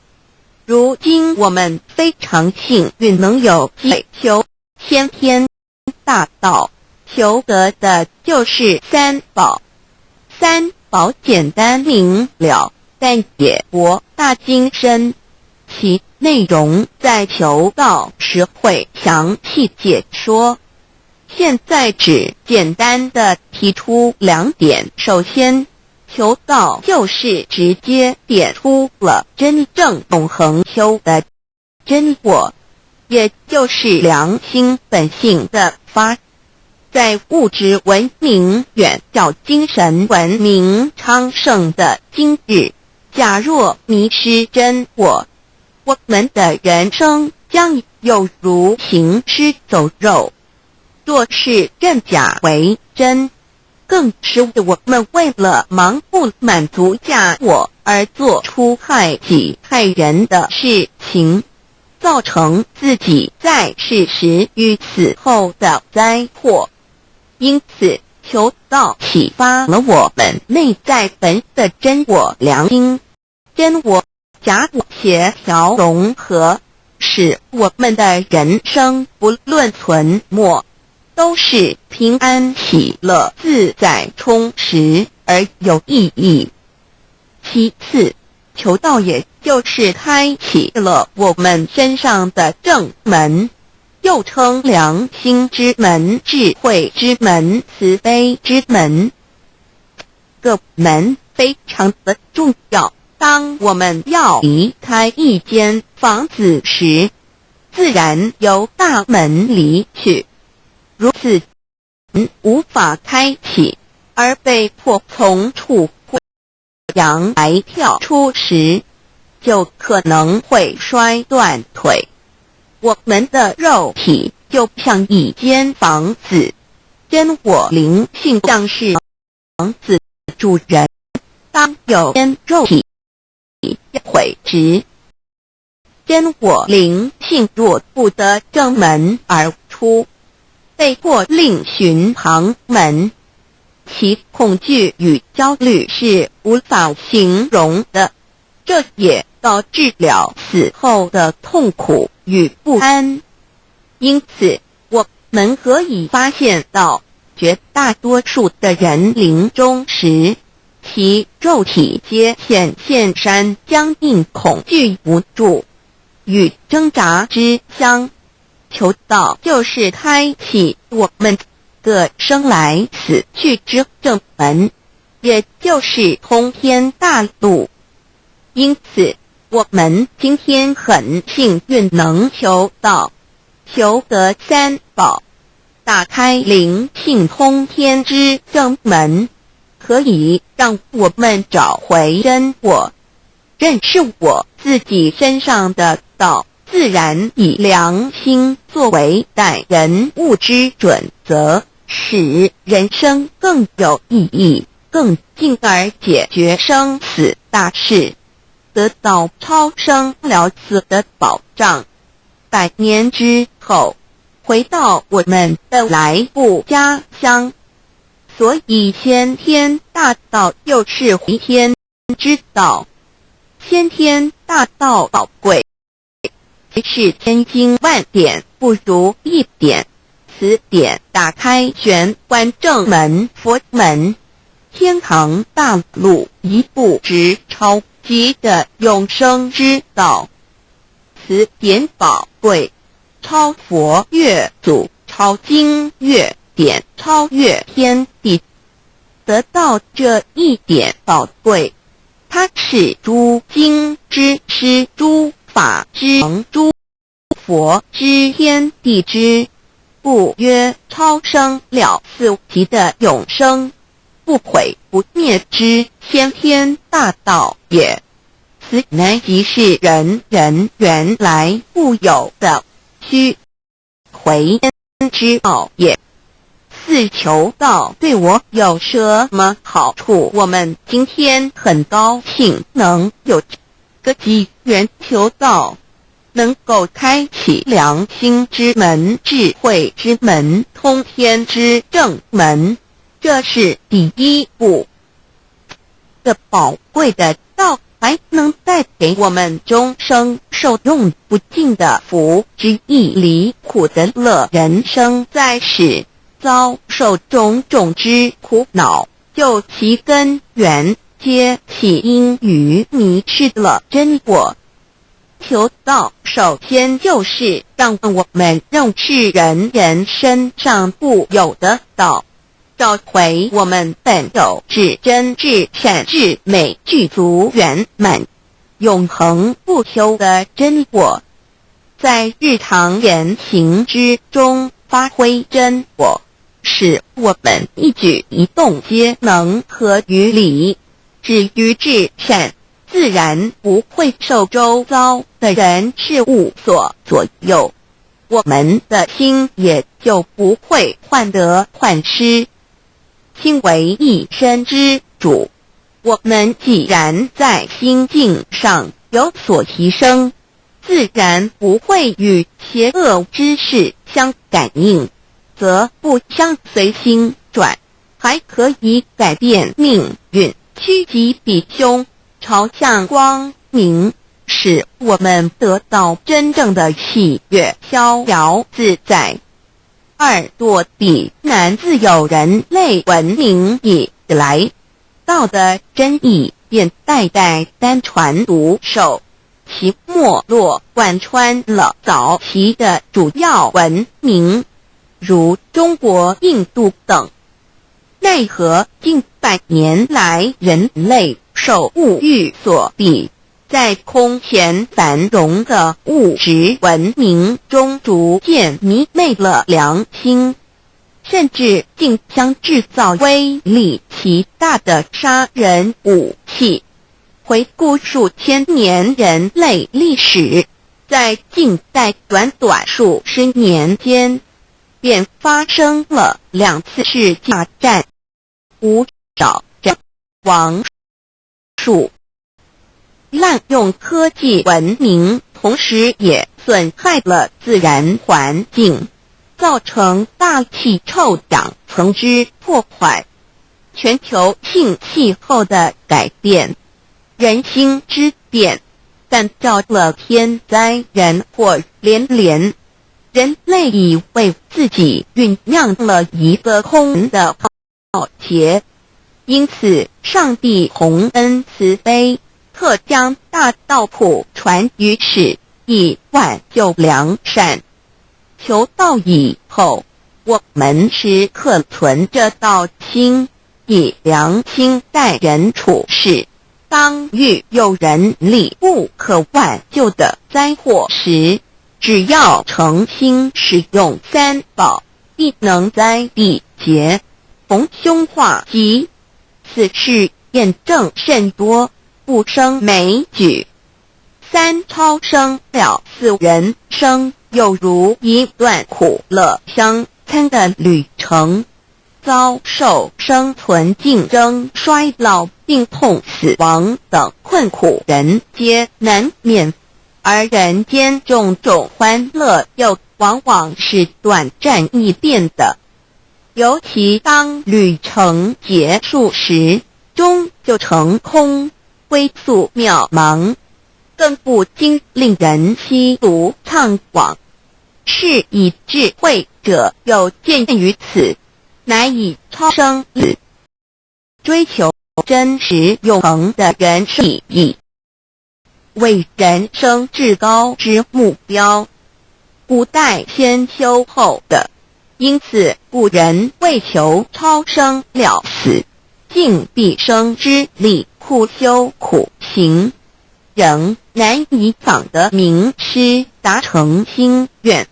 如今大道谱传，先道后修，在求道过中，天命师意，开启了我们通天正门，先赋予超生了死的保障。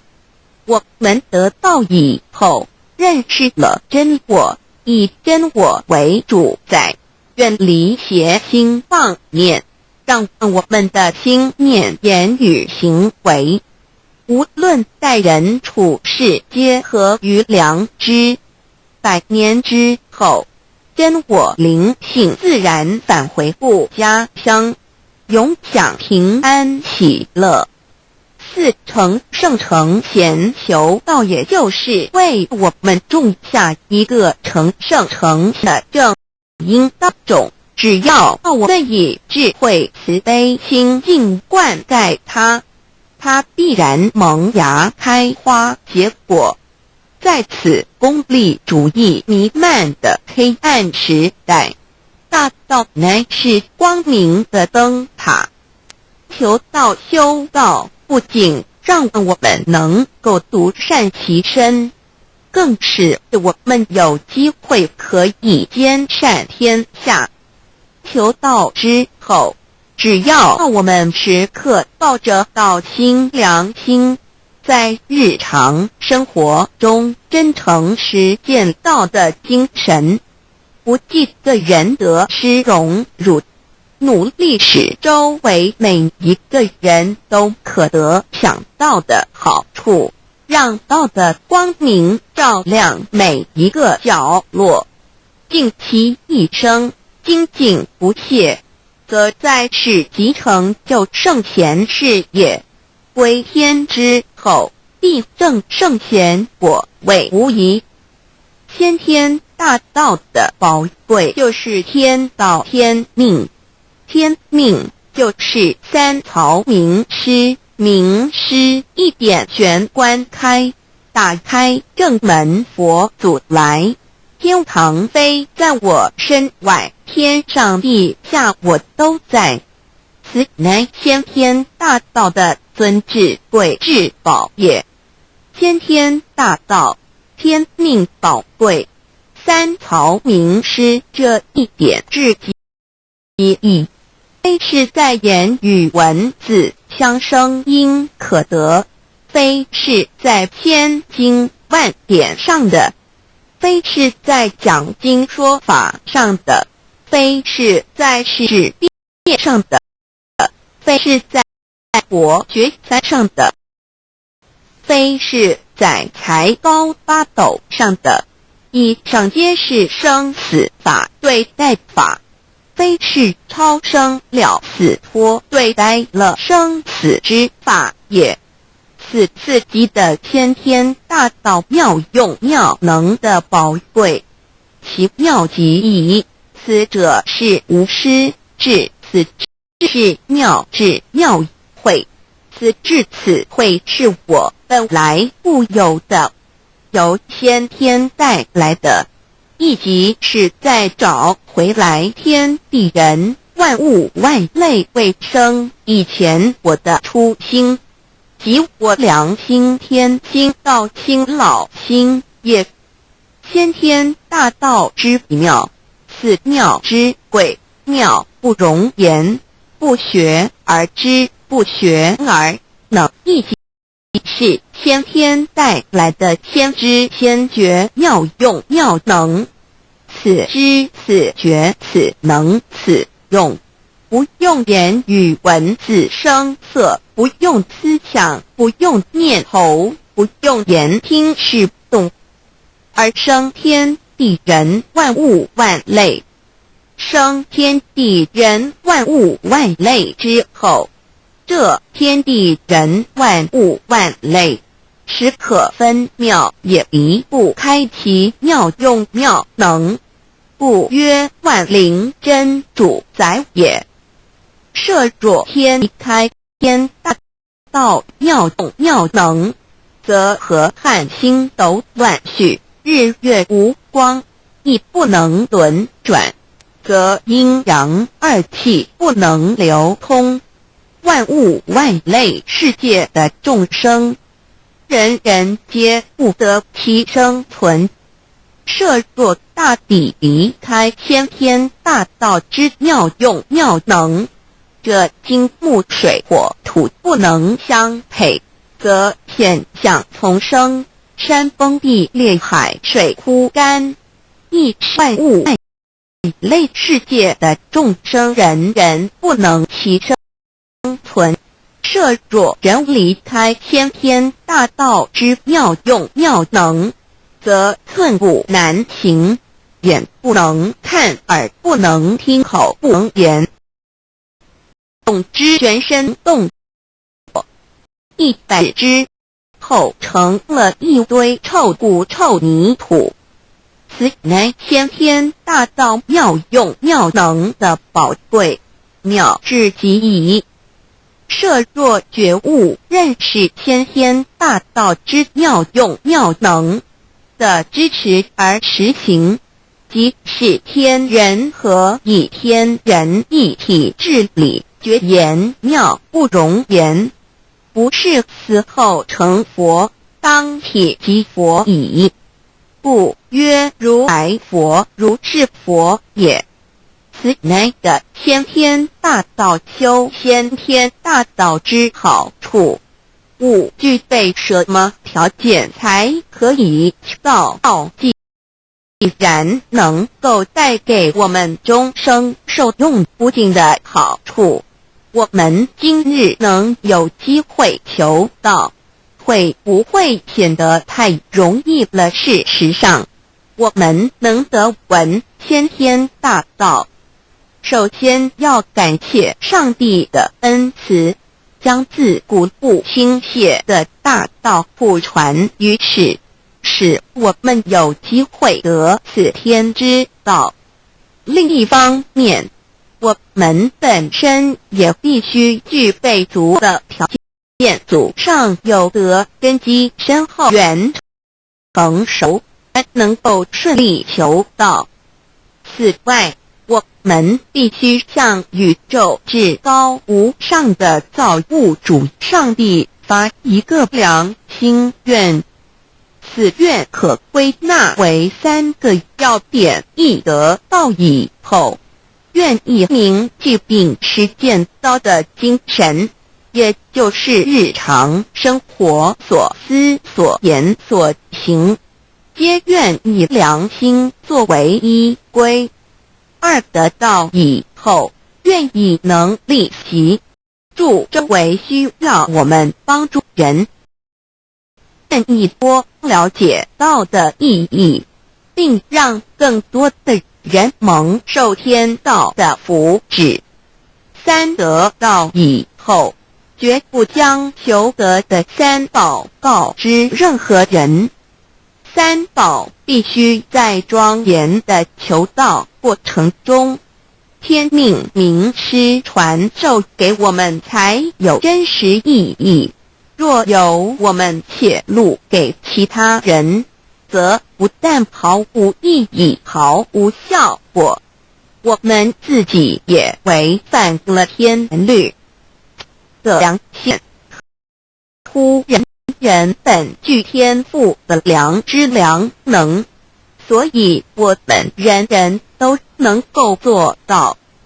真诚实践良心愿，也必须滋润我们求道时种下的智慧、慈悲、清净之正因道种，使它顺利萌芽、开花结果，才不至虚度这千载难逢的求道修道良辰。值得一提的是，我们能顺利求道，原因之一即是沾了祖德的光，是故上天开恩，只要我们修道有恒，则我们的祖先也有机会可以求道超生得救。我们的子孙亦的印地，对父母祖先尽大孝，这是最好的机会。只要具以上条件，则无论任何国界、种族、宗教信仰的人，都可以求道。欲求得先天大道，脱出轮回之苦、地狱之灾，世间的穷通受忧、鳏寡孤独、生老病死苦，而返天堂永享天伦之乐者，必须我有得遇6万年良辰佳期的幸运。我本人心地善良，我有先天根基深厚，也就是我本人前世做的功德善事很多，此即天缘。我本人间有功德，做善事，此即祖上有德。牧人欲引导师度我得道，此佛缘已至。也就是前生我们一同做过功德善事，或一同有修过宗教，今生遇天道降世，一同得道修道，此乃佛缘已至。6求道对我的生活有什么影响？现今正值上天恩开，先天大道普传，拯救良善之时，故普传方式皆以方便善巧，与众生契机为原则，因此求道不会对我们正常的生活造成任何负面影响。这与以往许多人苦修苦练，甚至出家的修行方式有很大差别。也正因为如此，先天大道能在日新月异的现代适应社会的各个阶层，传布到世界的各个角落，使人人皆有共沾天恩的闻大道的机会。关于求道对生活有什么影响，我们就以下几点来看。一、与任何宗教没有冲突，道代表着天地万物及我们一生之最高主宰与真理。不止在各大门创始之前，甚至在天地未生以前，道就已经存在了。因此，任何教门，只要其教义是追求真理实践心，就不会与道有任何冲突。事实上，不止宗教，只要我们以探求真理的角度去查，则自然界万事万皆与道稳与正。我们原有某种宗教信仰，求道将不会造成任何抵触，也不会使我们背弃原有的信仰，反而让我们对真理的探求有更深一层的体认。2、以良心经为最高规戒每一个人生活环境中的文化习俗、时代背景、法律条文及价值观念都不完全相同，因此没有任何一个具体的规戒或条文能够适用于所有的人。所以求道后的规戒着重在我们每个人真我良心之实践，由真我良心主宰自己，而不是在经典之背诵上及律法之钻研上下功夫。3、不照良心愿行。有和透过很重要的一点，求道并非从外在加给我们良心与真理，而是借着开启我们智慧慈悲之门，找回我们身上固有的真理，让天理良心自然流露。因此求道后，所有真修实行之人皆是自动自发的。师父，求道后，若我们不照良心愿而行，并非将出现任何外力来强制我们遵行此愿。而是将受到自己良心的谴责，由我良心督促自己，而自然改过向善。四圣凡间修真我之实践，并不局限于教堂或寺庙之中。因此，现今大道普传，并不要我们这一到深山不寺之中练，而是在不影响家庭、工作、学业之正常情况下圣凡兼修。在日常生活中，时时刻刻一言一行，皆能以天理良心为依归，就是真我之实践。务由提升自己而兼善天下，求道后会使我们生活更充实，心灵更和谐。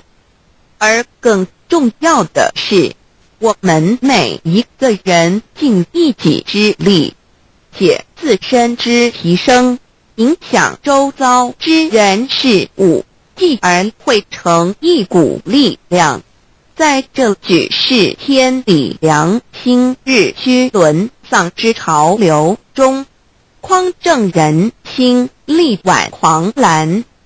如此能早日实现先天大道普传之宗旨及弥勒佛的原慈大愿，化污浊的人间为人间净土，化纷乱的世界为世间天国。七道的宝贵有什么印证到是宇宙的至高真理？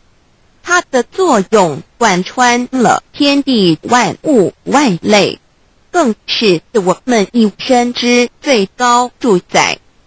真正了解了这一点，我们就会体认到，道是随处可以被印证的。许多贤得道之后，发出了大诚心、大信心、大智慧，真修真行，皆能参悟到。不只在各教经典之中可以印证到，其实在任何时间空间、万事万物我们之一身，甚至一草一木，皆离不开道的本体和妙用。体认至此，自然能发出不敢之道心。上求道或刚求道者，则需借助于一些具有形象看得到、感受得到的印证，以奠定初步的信心。依任何人，只要有求道，经过身但天命之名师点开玄关正门，传授三宝者，无论其功德高深为末，死后皆是身软如棉，面色如生，灵性由正门归天，东不品师，下腐臭，甚有多至数日不变，一腔满志者。目前的科技文明和医学知识还未进步到足以解释这种现象，但却无法否认个事实的存在。这种现象虽曾出现在某些宗教中，但极其罕见而珍贵，而求道之人不信道不笃于反道败德者，不敢定论外，其余则比比皆是。肉身既显此瑞香，足可证其灵性已登善境，当无疑问。二人虽为万物之灵，其实是很脆弱的。自从生在这个世界上，就难免天灾人祸的威胁，甚多以求道者，在遇到人力不可挽救之危急情况下，诚心使用三宝，皆能大事化小，小事化无，这例证多得不可胜数，无法再一一例举。以上两点虽然极为宝贵，但却是任何只要一求到，借着上帝的天命宝贵，立刻就可以得到的保障。此后就随个人的诚心、智慧及对真理之实践，而有或深或浅不同的体验了。如人饮水，冷暖自知。希望各位有善根，有机会能得闻大道的先生女士，皆能入宝山而满载而归，皆能求道而同真善境。 Introduction to DAY. What is DAYI? DAO and MEII. What it is in DAYB. What do I get in RECI beginning DAOB? What do we need to receive DAOBI? What impact does receiving DAO have on MEDII? What can attest the validity of DAY? What is DAO? Observing the cosmos and all the living beings consciously, among all the earthly activities and phenomena, we will find the existence of the laws of nature. There is a supernatural origin which guides all the operations happening across the galaxy, the earth, and the human beings. We call this source DAO. Tao existed before primordial time, and even before the universe was merged. It is the origin of the world, and it thereafter nurtures all the creatures and beings. Since it is unchangeable and does not evolve with time, it ultimately true. It is what all saints and sages throughout human history had been searching for. The essence of Tao is the foundation of nature. The law or the power that existed before the universe was formed is beyond description, because there were no civilizations nor creatures, let alone languages. Since it cannot be applied any name, we simply call it Tao. After the world was merged, along with the mutations of the universe, we see the harmonious actions as exhibited in seasonal changes, rhythms of time at tide, and the balance of the ecosystem. We also find conformity in nature across various cultures. These prove the laws of nature. This is the extension of that original Tao when it is substantiated and materialized. It merged into everything that is within us. Now that we know Tao is present universally and yet difficult to be recognized, there had been prophets and preachers trying to make us know and understand the origin and the truth of life through various teachings and literature since the beginning of civilization. They were scattered around the world throughout history. As a result, great commandments were taught to disciples and goodness and badness were differentiated. These teachings varied, based on differences in culture, background, timing and the level of each individual's comprehension. However, they all tried to express and transmit to their descendants this Creator and Chief of the universe. It is God, or what we call Tao.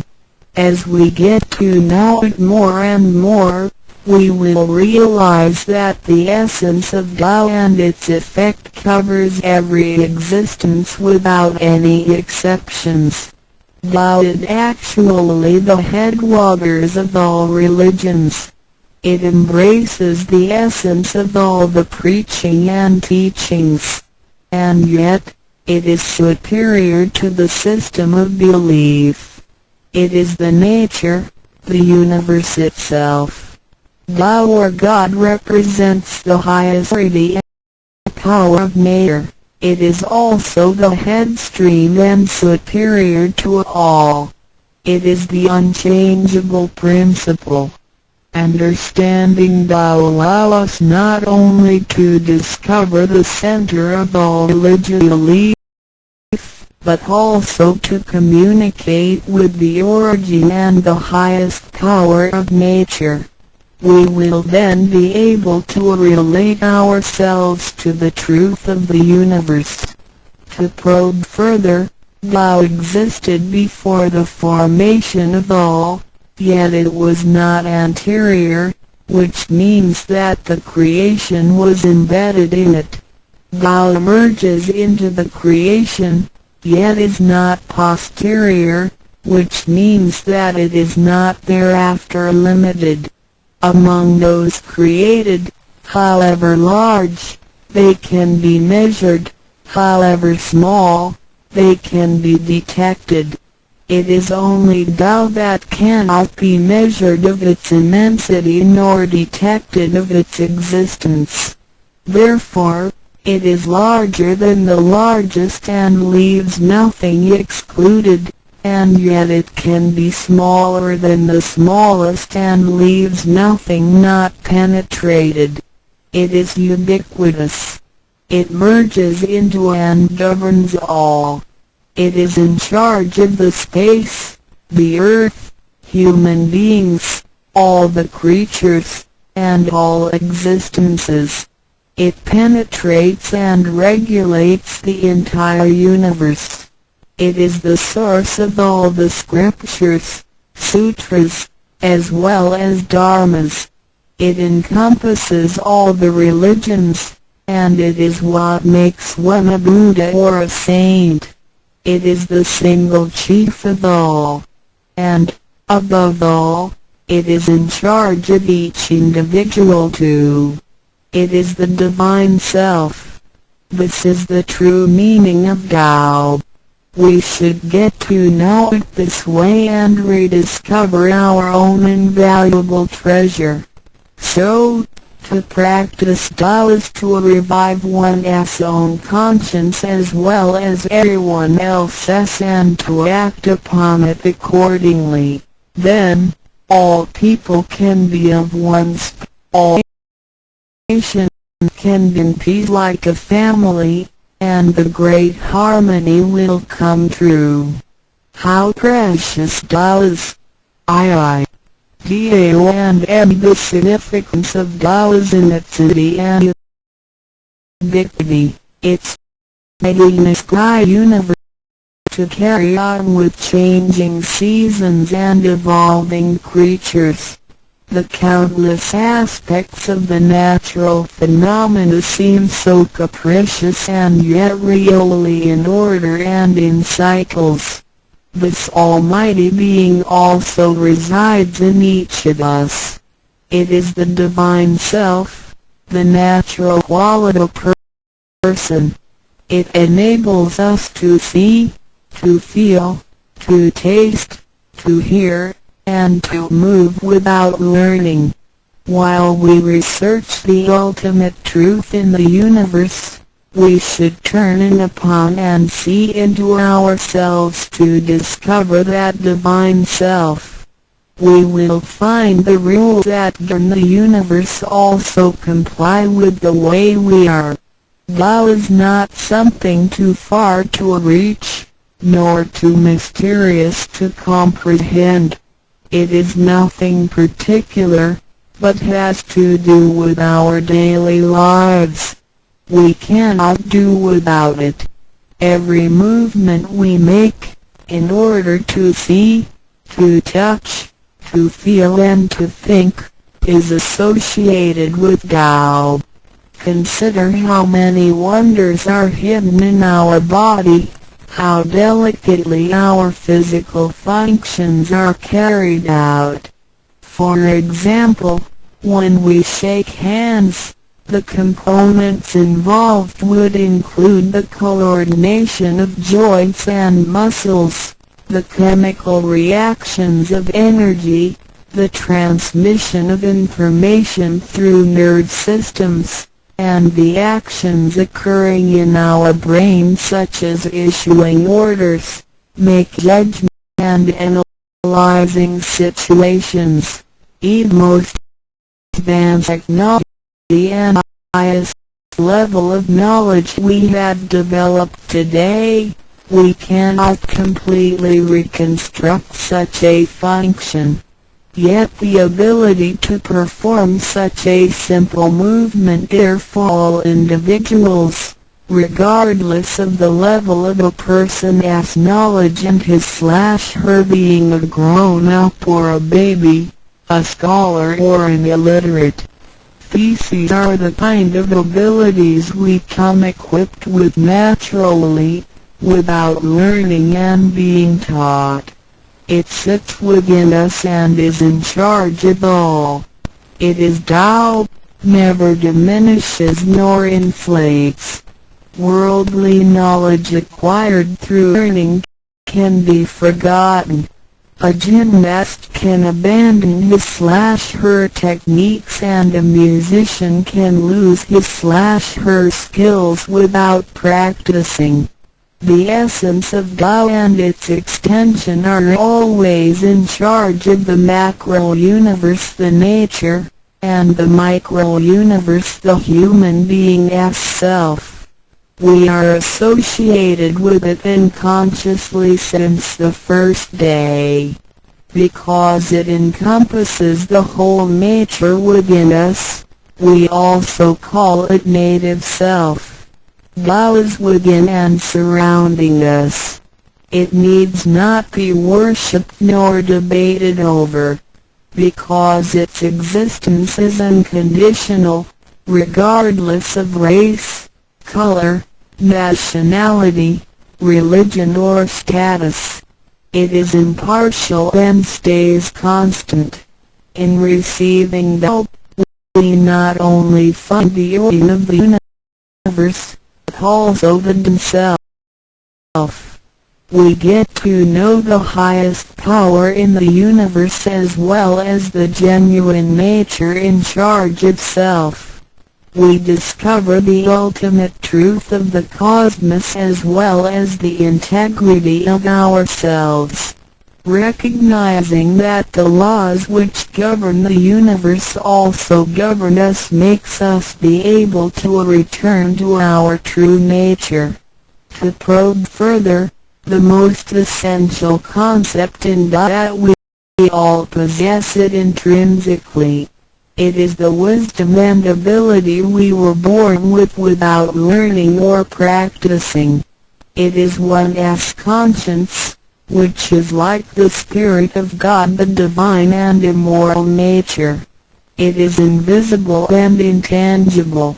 For this reason, we call it genuine emptiness, which means that to be really empty, it goes beyond emptiness and can therefore have marvelous existence in it. Marvelous existence is the foundation for the sky, the earth, human beings, all the creatures, and all existences. With omnipotence, Tao is called Great Lord of all beings.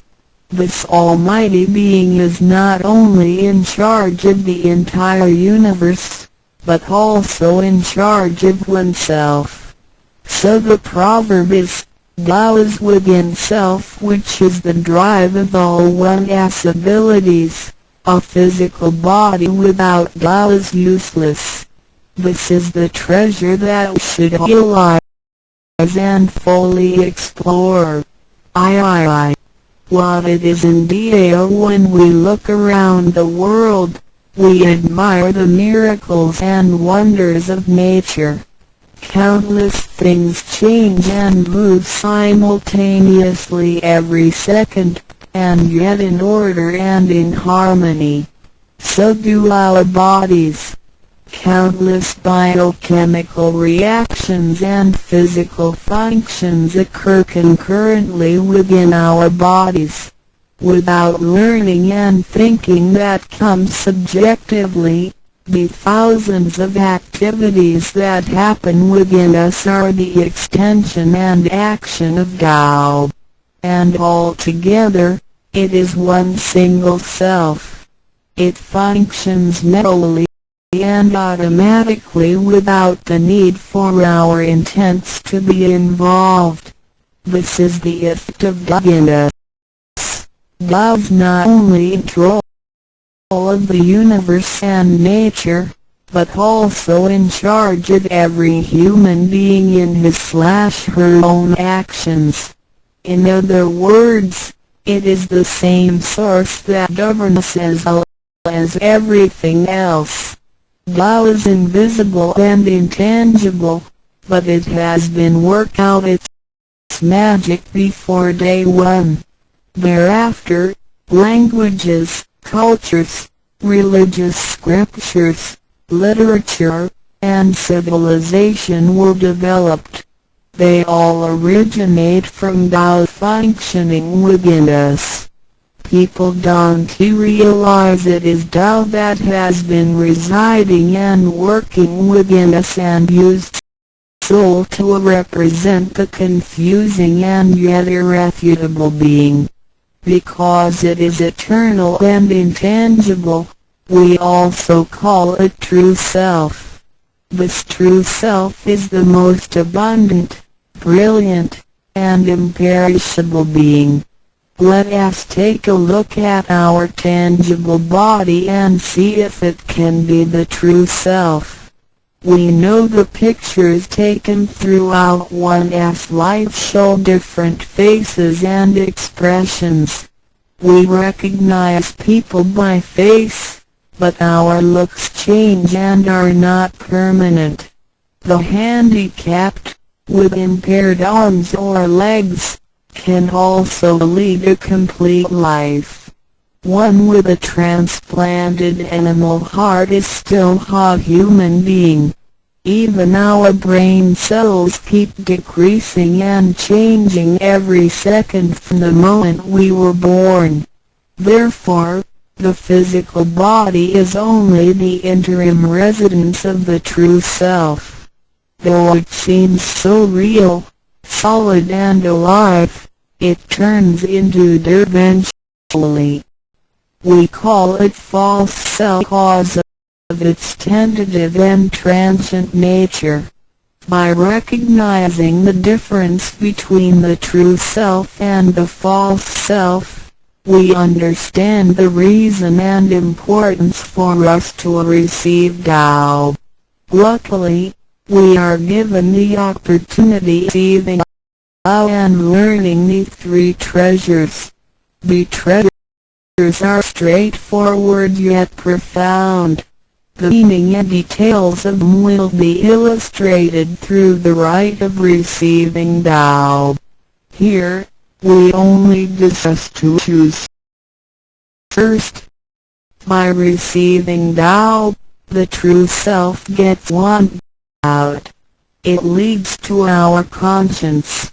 Upon the time when material pursuance surpasses spiritual seeking, giving up the true self only makes us a walking corpse. In order to fulfill and satisfy the sensational desires of the false self, we may commit wrongdoings and harm others, eventually creating troubles for ourselves. Our inner conscience is identified and enlightened by receiving Tao. Thus, the body gets to work with the spirit in a mutually beneficial and harmonious way, making our lives joyful and meaningful. Second, By receiving Tao, the front door or main gate of our bodies gets opened. It leads us to conscience, mercy and wisdom. When we leave a house, we leave through the front door. If the front door is locked, we may have to leave through the back door, or even by breaking the window or jumping off the balcony. We may fall and get hurt by doing so. Our body is like a house, and our soul is the master who lives in the house. One day, when the body is aged and depleted and the soul has to leave, we can imagine its horror if it cannot leave through the correct exit. This is the pain and discomfort human beings experience at the coming of death and after death. As we know, for most people, when they are dying, their bodies show stiffness, and signs of helplessness and confusion. After we receive Tao, the door of life and death will be opened. Being able to receive Tao and the three treasures while having the door to heaven opened, we had the opportunity to recognize the true self and the that dwells within us. We are going to treat people and the world with conscience and make our lives more meaningful. We can transcend life and death. Within 100 years, we will be able to return to where we came from. Therefore, the heavenly Tao is also the way to return back to heaven. To probe further, the enlightenment of Tao is superior to studying thousands of sutras. This is the value of Tao. The enlightenment of Tao opens the main gate, the front door, which is the entrance to heaven. It gives us the guarantee to be exempted from rebirth cycles and to reach eternity. The superiority of this enlightenment lies in that it surpasses Buddhas and saints, it exceeds the scope of sutras and dharmas, and it transcends the universe. Tao is therefore source of all sutras, king of all dharmas, mother of all Buddhas, and creator of the universe. Transcendence of rebirth cycles leads to eternity. Being imperishable, Tao never deteriorates, and we have never lost it at all. Hence Tao is the direct way back to heaven. What do I get in RECI beginning DAO? As mentioned earlier, by receiving Tao, we act upon our conscience, gain more wisdom, and find the door to heaven. In addition to these basics, we also benefit from the following for our lifetime. Being away from suffering and closer to happiness. The troubles and worries we face in our daily lives mostly result in our disregard for the true self. Receiving Tao helps us to recognize the Tao that has been dwelling in us and to restore the beauty of the true self, so that our behavior and mind is free from being controlled by the earthly pleasures and being swayed by the losses and gains of the material world. Since our minds are cultivated spiritually, devils would not approach and get close to us. Thus, our fortune can be altered from bad to bright, and we can obtain real joy. Being away from disaster and calamities. Tao has been passed on through generations to one single master since the beginning of human history. The thread of its passage weaves strange civilizations, including China and India. However, in recent centuries, human beings had been trapped by materialism and a weaker sense of right and wrong.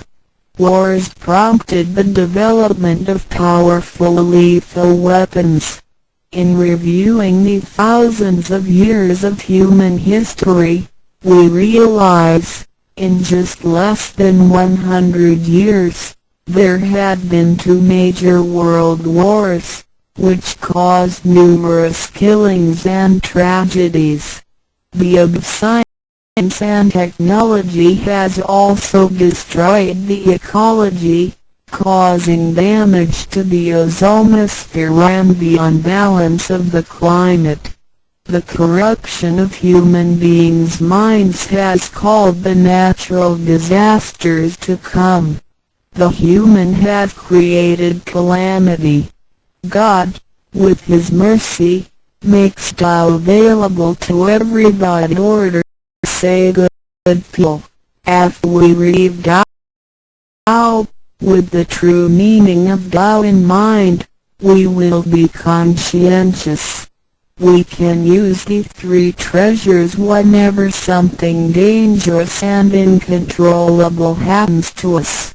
We will be able to get away from bad encounters. This is a confessed fact. See, transcending life and death. Life is a mixture of happiness and bitterness.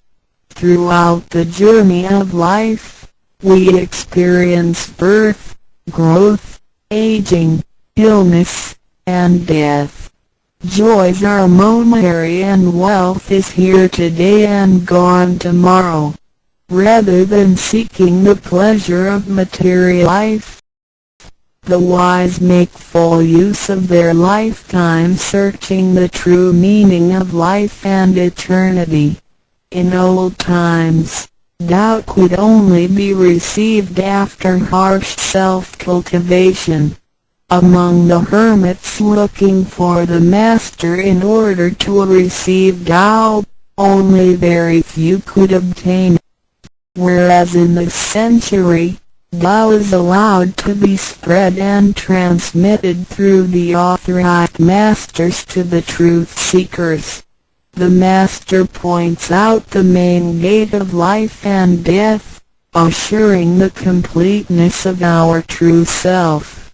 With the true self as our guide, which keeps us away from evil and greed, it helps us think, speak, and act in accordance with our conscience and intuition. Death then becomes a return of our soul to the eternal and full home where we came from. Thus, we will have lasting joy.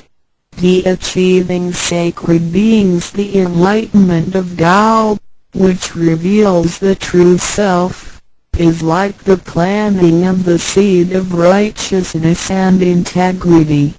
Through self-cultivation and self-improvement, the nurturing wisdom, kindness, and purity, it blossomed and produced the fruit of sacred mind and eternal life. In time of overwhelming utilitarianism, Tao is the lighthouse to the truth. Receiving Tao and then cultivating ourselves, not only improve our own lives, but also gives us the opportunity to better the world. After we receive Tao, we act upon our conscience and care for people around us. We cherish Tao and disregard personal disadvantages. Then we make an effort to spread the message of Tao to the world, in order for everyone to benefit from it. We are devoting ourselves to the work of God, and certainly will achieve spiritual perfection in both this world and the world after life. To probe further, The supremacy of Tao is based on the heavenly decree of God, by which Grand Masters can perform the passage of Tao. The enlightenment of Tao from Grand Masters directly opens the main gate of our bodies, which revives our divine nature. It reveals that heaven is not beyond oneself. Instead, one's true self merges into the entire universe. This is the supremacy of Tao. 1. With the heavenly decree, the enlightenment of Tao is extremely profound and marvelous. It cannot be completely expressed by any words of languages. It is not recorded on any scriptures or sutras. It cannot be described by preaching, nor can it be acquired by human intelligence, nor derived from knowledge and experience, nor achieved from gifted talents. Because the above-mentioned all have to be created and can be eliminated, which means that they cannot last forever themselves. They all bear partiality and cannot be applied universally. Hence they cannot surpass life cycles, nor can they cheat eternity. 2. The wonder of the effects and omnipotence of Tao is beyond words. It is the wisdom that does not come from learning. It is what we acquire from God and possess intrinsically. It is the same divine heart before the creation of the universe. It is conscience, the holy heart. It is mine and immortal nature, the Spirit of God. 3. Tao is too marvelous to be described. It makes us know without learning and function without practicing. It is a prior wisdom, perception, potency, and ability. It is not constrained by words or languages. It functions without thinking, intents, or even actions. However, it can create the sky, the world, the human, all beings, and all existences. All these, after being created, still cannot carry on without Tao even for one moment. Tao is therefore called Great Lord of all beings. 4. Without Tao, the stars and planets in the sky wouldn't he had been in order. The sun and the moon couldn't he had illuminated or revolved properly. Then the yin-yang energies wouldn't he circulated, and, as a result, this world wouldn't he had been suitable for all of us to live in. 5. Without Tao, the 5 primary elements of the earth, metal, wood, water, fire, and soil, wouldn't he had been balanced and complemented one another, which could have put the entire world in chaos. Mountains would have collapsed, lands would have cracked, and oceans would have dried up. Likewise, this world wouldn't he have been an environment for us to live in. 6. Without Tao, we, human beings, wouldn't he have been able to walk, to see, hear, to speak, or to move. Our physical body would deteriorate quickly into a pile of soil in 100 days. 7. If one really comprehends the effects and omnipotence of Tao, and can practice accordingly and persistently, one can communicate with and be united with God. This is the absolute truth. It is a glory and marvel beyond description. Therefore, it not after death that one becomes a Buddha. It is when one is still alive that one achieves being a Buddha. And to be a Buddha is to revive and hold on to one's divine and every nature. This is what we benefit from attaining and practicing Tao. What do we need to receive Tao? We have discussed the many benefits we obtain after receiving Tao. Some would wonder why there is so much given to us. Of course, we should realize it comes from God's grace toward human beings. This allows Tao to be spread around the world, especially at the approaching of the worldwide calamity. People with merit and conscious mind will have the opportunity of learning about Tao and the way back to heaven. It always holds true that people who had the fortune of receiving Tao are derived from the tree of righteous ancestors. In addition, during the passage of Tao, it is required that we make promises to God that, after we receive Tao, we will keep in the true meaning of Tao and put it into action in our daily life. What we speak and what we do will all be based on our conscience. After we receive Tao, we offer help to those in need of it, and do our best to indicate Tao to more people so that they can all benefit from the grace of God. After we attain these three treasures, we promise not to tell them to any other person. These three treasures can only be transmitted through authorized masters in front of God. If we reveal them to any person, they become invalid to the person, and we also defy the heavenly decree. All the promises required are reasonable and achievable. It goes with our nature. If we practice and keep the promises, we will be able to become a wiser and a better person. We will become merciful, and nurture the good seed of Tao planted in our mind.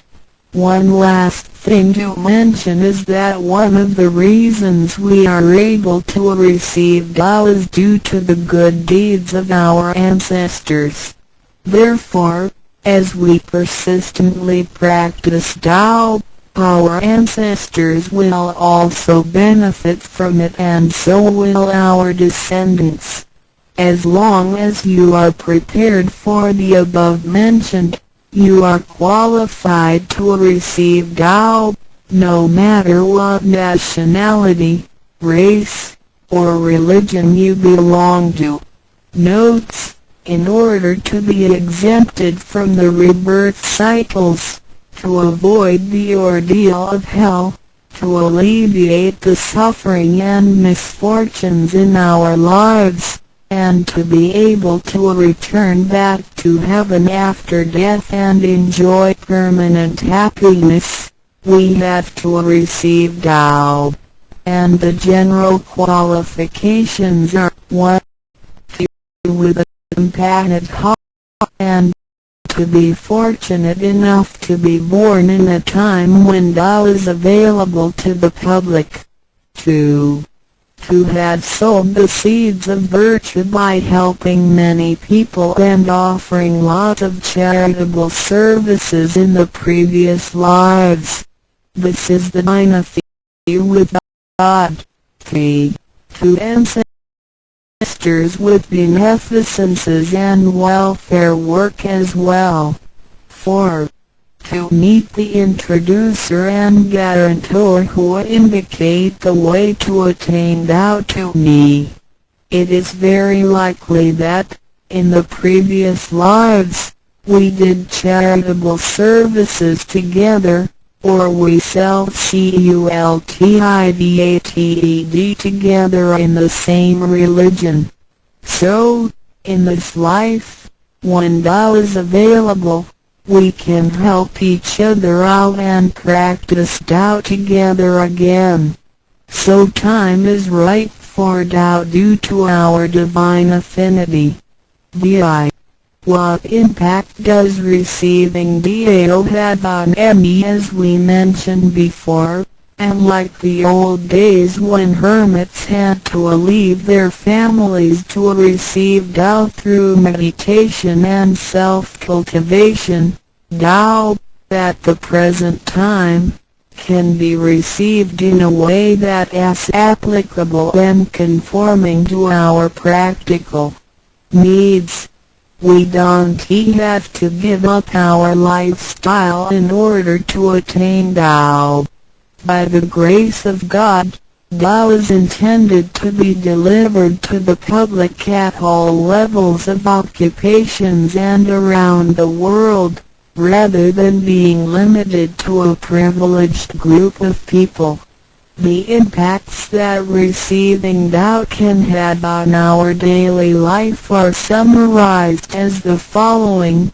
A. Receiving Tao creates no conflicts with any religions. Tao governs the universe including all human beings. It existed before the formation of any religions. It is concordant with all religions, in the sense that religions preach the awareness, consciousness, and the pursuit of the truth. We don't need to give up our religion in order to receive Tao. On the contrary, by receiving Tao, we will have further understanding of the truth. Be conscious become our ultimate guidance due to the variations of cultures, customs, backgrounds, legislation, and value systems. It is difficult to find a universal guideline for all of us to follow in our daily life. In receiving Tao, the main commandment is to act by our conscience, the true self, rather than by literature. We should be sensitive to the conscience, rather than be familiar with the laws. C.